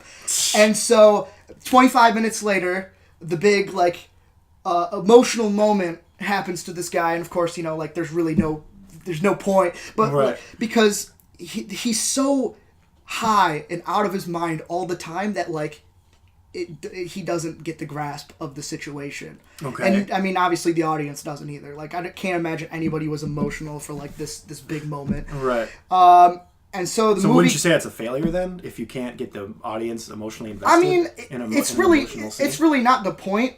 And I kind of realized that later on, because I didn't realize it the first night. I had to really like think about it. So I'm like, you know, whatever. Now I kind of open, like, I had to turn off. I broke my concentration. I'm like, I can't vibe to this film. There's consequences now, and then there's consequences for this character. Like, he's now he has to like write this novel. He needs to stay out of trouble because like the judge like is, you know, kind of always watching him and stuff. And so it kind of like dulled the fun for like a little bit. And now he's just kind of just being a dumbass. But he's being a dumbass in like a reckless kind of way and in a violent kind of way. Right. And that's where like, I clearly cannot fucking vibe to this. I can't fucking just relax and shut my brain off, because every time that would happen, like he or like somebody that he was with, so he's kind of like the accomplice. I'm like, I can't condone this. This is fucked up. And it was happening so on and off. Like, there was a scene that I'm like, this is awesome. This is fun, where he like kind of breaks into his own home with like a bunch of like homeless people and just starts destroying it. Okay. And like the way it was shot, it was like slow motion and stuff as he's jumping into the pool, and like feathers are going all over the place. Sounds like Harmony Korine. I'm like, this is kind of like neat. Like, I'm having a good time with this. And then like literally the next scene, I'm like, what the fuck? Okay. You just ruined this. Okay. And that is especially true when he meets the tiger, Zac Efron's character. Fucking garbage human being. And that's when I kind of realized that there's a point to this, there's a purpose to this film in a very small way. And the purpose is that like, we're so like fucking out of our own minds and stuff that like we can't even realize what's good and bad. And he kind of notices it, but like Zac Efron's character at one point takes a bottle, knocks a dude that's on one of those electric chairs, like knocks him out, and then like takes all of his money. And I'm like, that's fucked up. And Matthew McConaughey's like, whoa, dude, what the fuck? Like but he never really like does anything. He just kind of goes along with it, and it's like that's not right. I can't feel this. I can't feel this at all. A lot of this, what you're saying, sounds like Spring Breakers. This seems like a spiritual sequel to Spring Breakers. That's also where like I just feel like there's no originality to this film. Cause I mean, I haven't seen Spring Breakers, but I can kind of feel it. But it's just movie. It's just I feel like there's some stuff that could be deemed as like kind of smarter for its own good, but there's not enough of it to keep you on your toes for the entire film, and it's not like delightful enough to like just shut your brain off and just like chill with it. Like okay. And so like that's like the most frustrating part about this movie, and that's how it goes for the rest of the movie. But I will say that like when I'm having a good time, I'm having a good time. There was a part in this movie where Martin Lawrence is in it, and this dude in the back of the theater was having a seizure. Like this dude is like no, because it was so funny to him. Like I didn't mean like an actual seizure. I'm sorry. Yeah. He was just losing his shit. Really? Like, and I was also like in tears. It was so fucking funny. Really? And the movie never really returned to that glory, but like I did feel like the movie can hit that level of that kind of enjoyable note, but like it's not. It's too on and off. It's so on and off, and it was actually kind of hurting my head. I'm like, this fucking movie. Okay. So I got a question for you. Yeah. I was actually talking about Harmony Korine yesterday with my friend, and we were talking about it, and I was like, people tend to overthink his films because they give way too much credit to a guy who made a film about old people having sex with trash cans. Yeah. Do you feel like you're like kind of digging deep here into some of this symbolism, or do you think like? I think it's there. I think it's there, but I don't think. Do you think it's as deep as people think it is? Okay. No. Yeah. I think it's kind of like surface level. I didn't really pick up on it at first because like I was just thinking about how the movie made me feel. Yeah. But then when I kind of like wasn't experiencing it like in the moment, I was like, I can kind of see. Basically, I can see why people would enjoy his stuff. Okay. I wouldn't say that I'm a fan. Yeah. I would say that I did enjoy this movie to an extent. Okay. I'm not. It doesn't sound like you liked it though, or like. I didn't like it. Yeah. I didn't like it. I'm just like. I get it, is what I'm saying. Like, okay. I get where people are coming from. I don't think that this is a masterpiece by any means, and I don't really see how any of his other films could be if they're like this. I'd give this movie a solid 6. It's okay. Okay. I kind of wish that it would like pick a side between like intellectual or like just kind of beach bum. Okay. All right. Well, I haven't seen it, so I can't judge it. But you know how I feel about Harmony Korine. Yeah, I would definitely not recommend it. Like, to you especially. Yeah. I wouldn't recommend it to you. Oh fuck. Oh no. Just trying to get a drink. Yeah, so it's kind of unfortunate. Oh, okay. I wish it's unfortunate because I really wanted to come in here and be like, oh, I loved it, and just like really spark some controversy. Yeah, but you like, really no. wanted to do it, but no, I can't do that. You wanted to be that guy, that instigator. I can't do that because I'm true to myself. No, yeah, 100%. All right, yeah. So, you mind if I pause this so I can just stretch a little bit, and then we can go into our list? Yeah, let's do it. Did you make a hot list? You know what I'm gonna do? I'm gonna make my own hot list. How does that feel, you little bitch? You little bitch. I love that. I love Leslie Mann. Mm-hmm. Leslie Mann is a very attractive woman. Yeah, I said it. She's prime. I don't care what anyone says. I think she's prime. Are we on? Yeah. Oh, we're on. It's not even like people don't say she's prime. It's just usually when you think of like, who's the primest actress, you don't usually think of Leslie Mann. I think of Leslie Mann. Okay. That's right. All right. Well, interesting as always. So this week we are doing top 5 chase scenes, and when I say chase scenes, I think that extends to not just car chases, boat chases, foot chases. Yeah, whatever. Yeah, 100%. Cool. Mm-hmm. We're on the same page here. Mm-hmm. I don't have a lot actually. I'm gonna be honest with you. I have a little. I have a good amount. So who wants to start? 6, 7. I have 7 honorable mentions. 2, 3, 5, 6, 7, 8, 9, 10. I got 11 honorable mentions. Okay. So then you start because you have more. All right.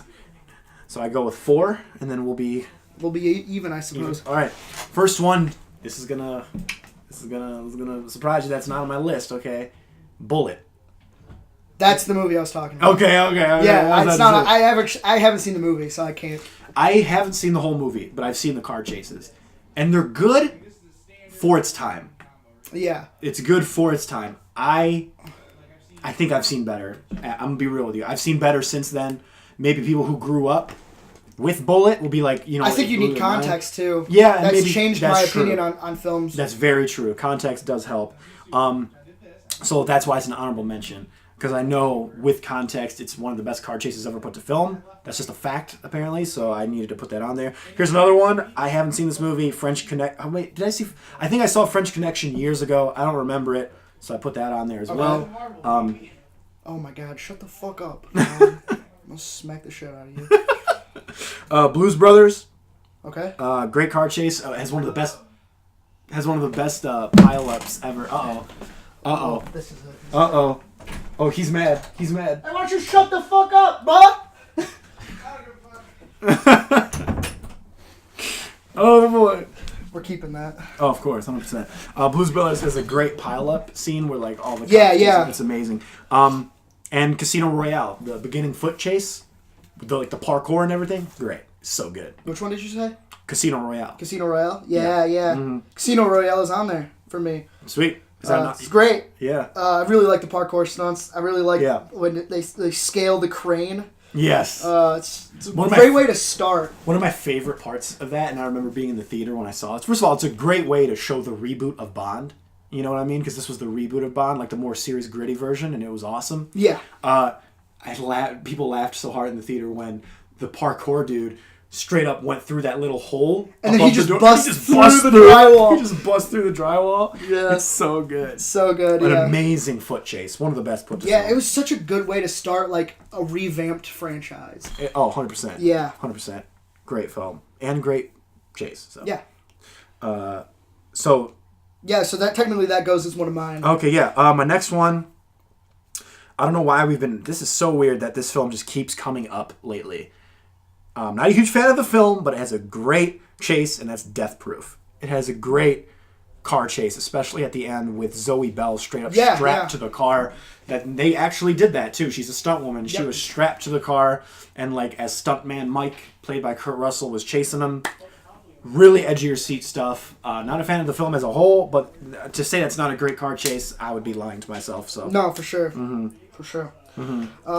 Next up, I have Baby Driver. I didn't think of Baby Driver. The on foot one is probably my favorite, especially with the Hocus Pocus, the song, as the backdrop. Which, interestingly enough, when I was in school for music production, the one of my teachers was the bassist for that band, Focus. Really? Yeah, that's crazy. Awesome. It's crazy. Awesome. So when I saw that movie, I'm like, oh shit. That's awesome, dude. Yeah. Anything else? Or? No. Here's a film I think is a little underrated.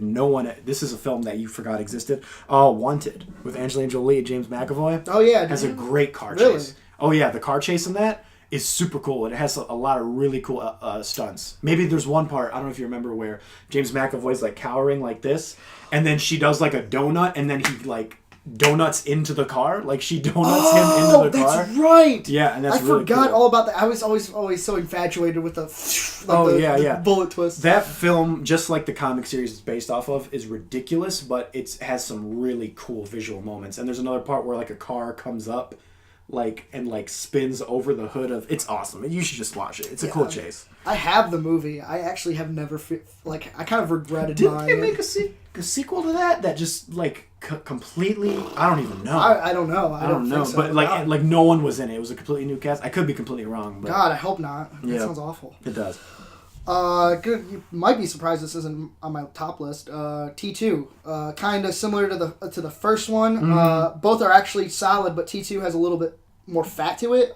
It's like a dirt bike pursued by a man on foot, a dirt bike pursued by a semi, and a chopper pursued by a semi. It kind of transforms and has this calm before the storm halfway through it. It's such a good shot where it's just kind of that breath of fresh air, that sigh of relief, and then that zoom into his face. Oh, it's so good. So good. Well, Terminator 2 is also an honorable mention. Oh, really? For me, cool. So you can go again. Next up, Smokey and the Bandit. I've never seen The Smokey and Bandit must drive halfway through the country carrying beer while being chased by Smokey, a Texas sheriff. While you're not in constant pursuit, but you pretty much are. Listen to Eastbound and Down on repeat and the clever banter and sexual tension between the two leads. It's really good. And there's like a lot of cool stunts to the film, too. Yeah. The Dark Knight. A great chase. That semi-flip is absolutely amazing. Yes. When he's chasing the Joker. The really cool chase between the Batmobile and then the Bat Cycle that comes out is absolutely amazing. Yes. The momentum of that scene is fantastic, and the cinematography is also great. Yeah. I love that. This one, I don't know if this would be considered a chase, per se. I have a couple gray area ones, too. Yeah, on my list. Duel. Yeah, I didn't put Duel on my honorable mention, but it's kind of a chase. Yeah. I mean, it's a cat and mouse game. It's more of like stalking. The entirety of Duel is heart pounding. Spielberg's second feature length was about a guy driving on a highway being stalked by a giant rusty semi truck. Yeah. But the only reason that it's a great film and I really dig it as kind of the chase moments, but the best parts of the movie are definitely not in the best part is the bar scene. Yes, when he's looking around. And he realizes that truck is there. It's like he's got to find him. It's great. No, it is great. You should definitely watch that movie, guys. Yeah, it's Steven Spielberg's first movie. Second movie.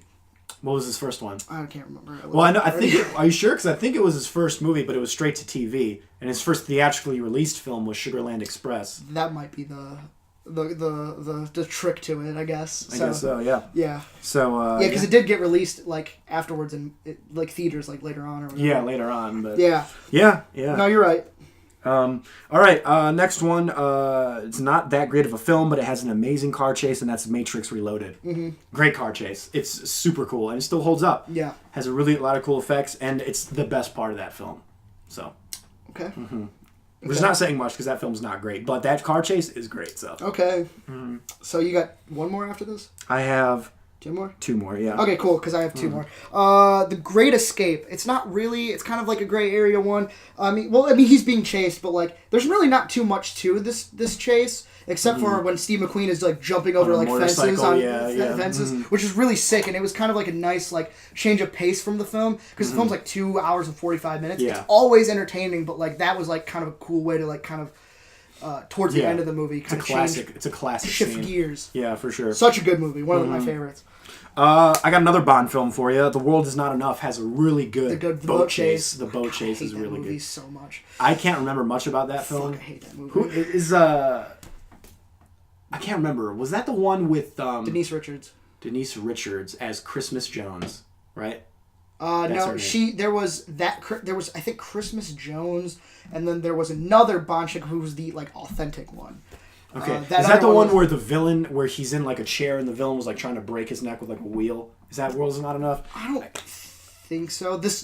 I remember the villain having he had some flame thing going on with him. So he would touch people and his arms were he couldn't feel fire. Right. And he would touch them and burn them to death. Yeah, or whatever. yeah. I don't know. Yeah, it's a goofy film, but fucking dumb. But that is a great boat chase, though. It has a great boat chase. Okay, I'll give you that. I guess it's really memorable. Yeah. So yeah. Sure. Yeah. Next up it's Hot Fuzz, dude. It was such a nice it was the on foot chase scene where he's jumping over the fences and stuff, and then eventually he gets to the point where he always falls over the fence. It's an ongoing joke that they've been doing. I love it. And when he later on in the World's End, he does the same thing, and he says no, not again. It blends into because it's in the whole Cornetto trilogy. Yeah, it's it blends the universes. It's good. It's good. I like that part. Cool. Incredibles 2 is my last one. That chase between dude, that's really good. That is a really good chase with Elastigirl chasing that train with the screenslaver on it. Super good. Dude, that was a good choice that I totally forgot about. That's right. Going into our top 5 now. Top 5, maybe. Who's starting? I'll let you start. This one is a gray area. Okay. Super gray area. Because a lot of people will say, oh, this is just a fight scene. It's not really a chase scene. But Spider-Man is chasing Doc Ock in the scene. Oh, that train scene. Fuck. So good, dude. I think it's one of the best action set pieces ever. It's so good. Definitely a gray area, but I can see where you're coming from. It's definitely a gray area. That's why I put it at number 5. Because it was number 2 at one point. And I was like, it's not really a chase scene, but it kind of is. Point is, amazing stunts, set pieces. The CGI in that scene is like flawless. It's so good. I can't tell what's real or not. It's so good. I love it. It's just so good. The momentum of that scene just keeps going and builds up to like an amazing tension-filled scene where he has to end up stopping the train. And you're like, that's a great scene. It's such a good scene, dude. It's amazing. It's not necessarily a chase, maybe, but I had to put it on here because it's fantastic. If you think about it, he's chasing the train, to get to Doc Ock's. I don't know. No, that's fair. Yeah. I'll rule it.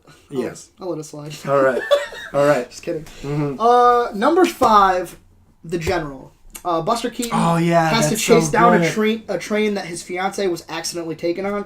This leads to many funny gags while being on top of the train. Keaton always wanted to have a legitimate gag that wasn't faked because he knew the audience would pick up on it. So when a train actually collapses on a bridge and falls into the water, you better believe that was real. And it was one of the most and it was the most expensive scene during the silent film era. I totally forgot about The General. That's such a good movie. It's a great movie. Such a good movie. I love that film. It's so fucking funny. It really is. It still holds up, man. It still holds up. That's why I'm telling you, slapstick comedy will always hold up. Things like saying penis really loudly, that's not funny. Or political comedy even, that doesn't hold up. In 20 years, when Trump is no longer president, no one's going to laugh at any joke at Trump's expense. So you are immediately dating your film. Maybe certain lines that he said about fans, the what is it? Well, I'm saying in 20 to 40, 100 years. The General is 100 years old. In 100 years, no one is going to see someone wearing a "Make America Great Again" hat funny or whatever. They're just not. No, I know. I feel you. And that's not just with that. That's with any type of raunch humor even. People aren't going to find Step Brothers funny in 100 years. I don't think so. Sure. No, I do see where you're coming from. So, yeah, General's great. Number 5. My number 4 is another superhero film, and this is a chase. Captain America: Civil War. The chase between Captain America, Bucky, and Black Panther. It's so good. Oh, where they're... when they're in the building and then Bucky is trying to escape while the police are coming up, the German police. Oh, that's a really good scene. That is a good scene. Forgot about There's one scene, and there's one part of that scene where I actually went, ooh, in the theater. And it was when, they had the, what's it called? The thing they used, the barricade to smash doors down. What is that called again? I can't remember. Battering ram. Yeah, they use the battering ram to do it, and Bucky literally takes that and just... For some reason, I thought you were talking about the Jaws of Life. Oh, no.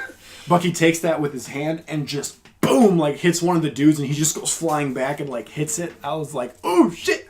And then he jumps out the window, only for, Black Panther to come in, and then he has to chase Black Panther, and they're, running through that, car scene, or, that subway tunnel, whatever. Mm-hmm.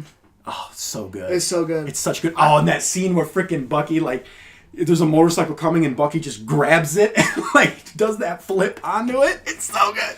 No, you know what's funny is I totally forgot about it because, it kind of gets overshadowed by the fight scene at the airport. It does. Oh, but, yeah. 100%. Dang, that's a really good... That is a really good scene. scene. It's so good. Okay, so this is going to be interesting because from here on out, almost every single one of these could have been number 1. Okay. For me, personally. Yeah, I could see that. Me too. I really like these next 4, a lot. Mm-hmm. And I'm going to disagree with you on on something. Okay. I actually do really like Matrix Reloaded. Okay. I don't like the lore in the movie, whatsoever, but, this movie is, 80% action, and I like all of it. Oh, yeah. So, for me, that is it's the scene. The highway scene is so good. It's the most so progressive... scene probably out there as far as what happens next and stuff like this. Get this. It's very anime too. Yes. Well, I mean, it's right on my alley. Gunfire rains on the characters. One of the villains shifts into the car, sparking a fight while driving. People jumping from one car to another. Morpheus samurai duels against a car. A fight happens on top of a semi. It's so fucking crazy. It is. And the way that they get from one place to the next, I'm like, what the fuck is happening? Yeah. It's nuts. I rewatched it and I'm like, yeah, this has got to be on there. Great. Yeah, it's got to be on there. It's a great chase scene. I love that chase scene. Yeah. All right. That pretty much speaks for itself. Yeah, dude, 100%. My third pick. Sorry, you were done, right? Yes. My third pick is just the entire movie of Fury Road. Okay. It's just the entire movie. Yes. I mean, it's really cool because a lot of it is practical. Obviously, there's some CG elements in there, obviously, but it's really cool. And I really I don't mind CG, like chases or anything like that, but I really feel like it's really cool to see practical stuff, and that's even more apparent in my number 2 pick. But, I mean, just the whole movie of Fury Road is absolutely amazing. The action, cinematography, the whole film is basically a chase. It's just basically a chase from one location and then a whole chase back. You know, it's fantastic. And the momentum, the action, the cinematography, it's all clear, it's all concise, it's all super planned out. Physics, the things that happen in that movie is nuts. Exactly. It makes sense. And it's fantastic. The whole movie, you can't pick a chase because it's literally the whole movie. Yeah. It's the only movie on this list where the entire movie is a chase. So of course you got to put it on the list. That's the same thing with Smokey and the Bandit. Right. That's your number 3? That's my number 3. My number 3 is The Blues Brothers. Oh, nice. Which is one of my favorite comedies. The climax of Blues Brothers is one of the funniest scenes in the film. A bunch of incompetent cops follow the dumb luck Blues Brothers through the city, as well as every other enemy they've made throughout the movie. Pile-ups galore, thousands of military men arrive, and a Looney Tunes moment of logic when a car full of Nazis falls into the Earth's core. Yeah. It's pretty much where the entire budget went, but what makes it so funny is it's all of this for just 2 regular guys. Yeah. 2 regular guys, and there's thousands of cops. It just kept going. People are scaling the roof, and then there's guys on horses coming up. There's tanks. Yeah. I'm what the fuck is happening? It's so great. It's so funny. And then when the car hits the goes into the bus, we're in a truck right now, a semi truck right now. They're just stuck there. That's right. It's fucking bonkers. Can I do a retroactive? Sorry, you were done, right? Yes. Can I do a retroactive honorable mention as well because it just came to my brain? What? The Nick Fury chase in Winter Soldier is also great. That's a good one too. Okay, my number 2. There's a lot of great car chases. A lot of great car chases in Fast and the Furious. A ton of them. Okay. But nothing can beat the safe sequence from Fast 5. Haven't seen it. It is so good. And I just recently watched the behind the scenes on it because I think Variety did it. It's almost 100% practical. This whole thing. They actually had a safe. They gutted a safe and it was still really, really heavy to drag with 2 cars, and a lot of it is practical. They built structures to simply destroy. And they put stuntmen and women in the freaking way of this safe that's rolling around to just jump out in the last second. That's why these stunt people deserve more recognition. For sure. If you don't know, in the climax of the film, Paul Walker's character and Vin Diesel's character have to steal a safe full of money. And anyway, they straight up attach these reinforced cars and reinforced cables to the safe and basically bust it out of a wall, and then the cops are chasing them and they have to basically drag this safe with these 2 Chargers through the city. And while they're being chased by the cops? Yes, dude. I feel like we need to watch this shit. I need to watch this. It's one of the coolest chase scenes ever put to film. A lot of cool chase scenes has happened in the Fast and Furious, but even nothing can compare to this scene. I'm going to the library later today, and I keep seeing it there, so I might just pick it up. It is one of the hypest action scenes. I almost don't want to even tell you anything about it, just because it's so cool. But just know a lot of it, actually 90% of it, is practical. Even to where there's a part where the freaking safe accidentally comes unclamped, and then the safe is going by itself. They actually built half a car in a real safe to drive. So there's actually... You're fucking joking. Dead serious. So when the safe goes rogue, that's literally someone in the safe driving. Honestly, when you say it's practical, though, I thought that was the whole point of those movies. Oh, yeah, for sure. It's that was the selling point. So no, the whole selling point of a lot of Fast and Furious movies is that a lot of it is practical. Yeah. But this is the epitome of that practicality. Okay, so then I should never watch another one after that. After 5. Honestly, Fast 5 is the best one. I'm going to be real with you. Okay. It's the best one. You could just watch that standalone. Mm-hmm. All right, yeah, I'll check it out for sure. You're selling me. Mm-hmm. So my number 2 is it's a tie between Mad Max 2 and Fury Road. Nice. Both are great. Mad Max 2 was clearly limited by the technology, but it's a much more raw take on what Fury Road was doing. Mm-hmm. Fury Road is a much lengthier ride considering its budget, and its special effects offered a visually ferocious look to the destruction. Both epic in their own right and time. Both exceptionally shot and choreographed. This level of mayhem, it's too meticulous to just leave to chance. Right. So, like, it was just so good. For sure. I mean, you could probably get away with more when it came to, like, Fury Road, because if you have, like, 300 hours of, like, shot shit, like... Yeah. You could probably just come up with an hour and a half's worth, or, like, 2 hours worth of, like good carnage. But, yeah, for sure. 100%. Yeah, good stuff. 100%. All right, my number one. I think you know what it is. Do I, though? I think you do, because I've talked about it a lot. Really? Yeah. Just say it anyway. The forest chase scene in Sherlock Holmes 2, A Game of Shadows. Oh, yeah. Is absolutely amazing. I think it was Filmento or Rosenstein or Rosenstein, whatever his name is. He's like a analyst, like a every frame of painting kind of analyst guy on YouTube. He actually did a whole breakdown of this scene, of this wood chase scene from Sherlock Holmes, A Game of Shadows, and then compared it to another woods chase scene from Harry Potter and the Deathly Hallows Part 1, and compared why the forest chase scene from Sherlock Holmes is 10 times better. The style of this chase scene is absolutely amazing. The use of slow motion really captures moments and really makes you feel the intensity of it. Mm-hmm. The really crazy, frenetic energy and the crazy style that Guy Ritchie implements into that scene is absolutely freaking amazing, dude. There's like snorri cam footage, slow motion, CGI like close-ups of things happening, of like mechanisms like busting apart, and like when they throw a grenade launcher into the mix and shoot a grenade at them, like you go into the mechanics of it and actually see it like work.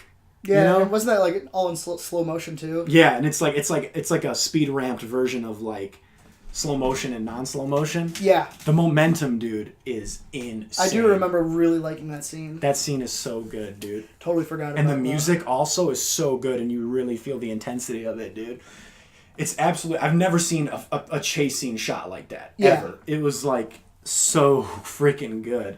I almost want to watch that. We should just go out there and watch it, like, after this, just because it's so freaking good. Like, there's a part where some dude, like, has a sniper ready, he's like, and he shoots it, and then you see Jude Law running, slow motion, and then you see the bullet, like, come and, like, graze his, like, side. Mm-hmm. Like, you could just see how close that bullet was. If it was in normal motion, you would have never seen that, but because it was in slow motion, you saw, like, how fast the bullet, like, almost got him. Yeah. It's so good. Yeah, Guy Ritchie has that magnetic style. Guy Ritchie is so good. Yeah. Mm-hmm.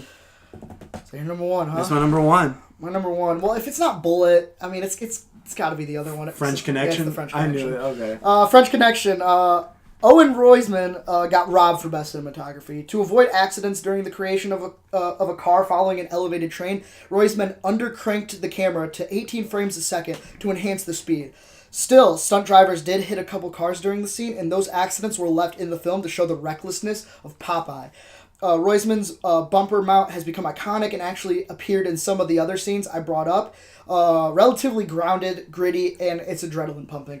Now, this movie, for me, I mean, I really like this movie, but it didn't really click with me until I saw this scene. Mm-hmm. And, like, then I was kind of like, I really like this movie. This movie's great.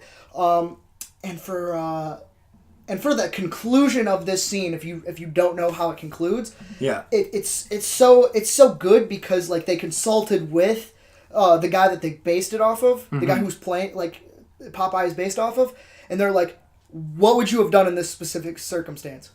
I would have done this, and it's like kind of a fucked up like conclusion. Yeah. So like, it's like wow, that's great. That's like the first moment in the entire film where I'm like, we're not really just hearing about what he did in the past. We're not just we're kind of outside of the box with a lot of these like inside jokes almost. Yeah. Like he experienced clearly a lot, but like we didn't get to see it, and that's kind of like the first moment where like we're witnessing his own history.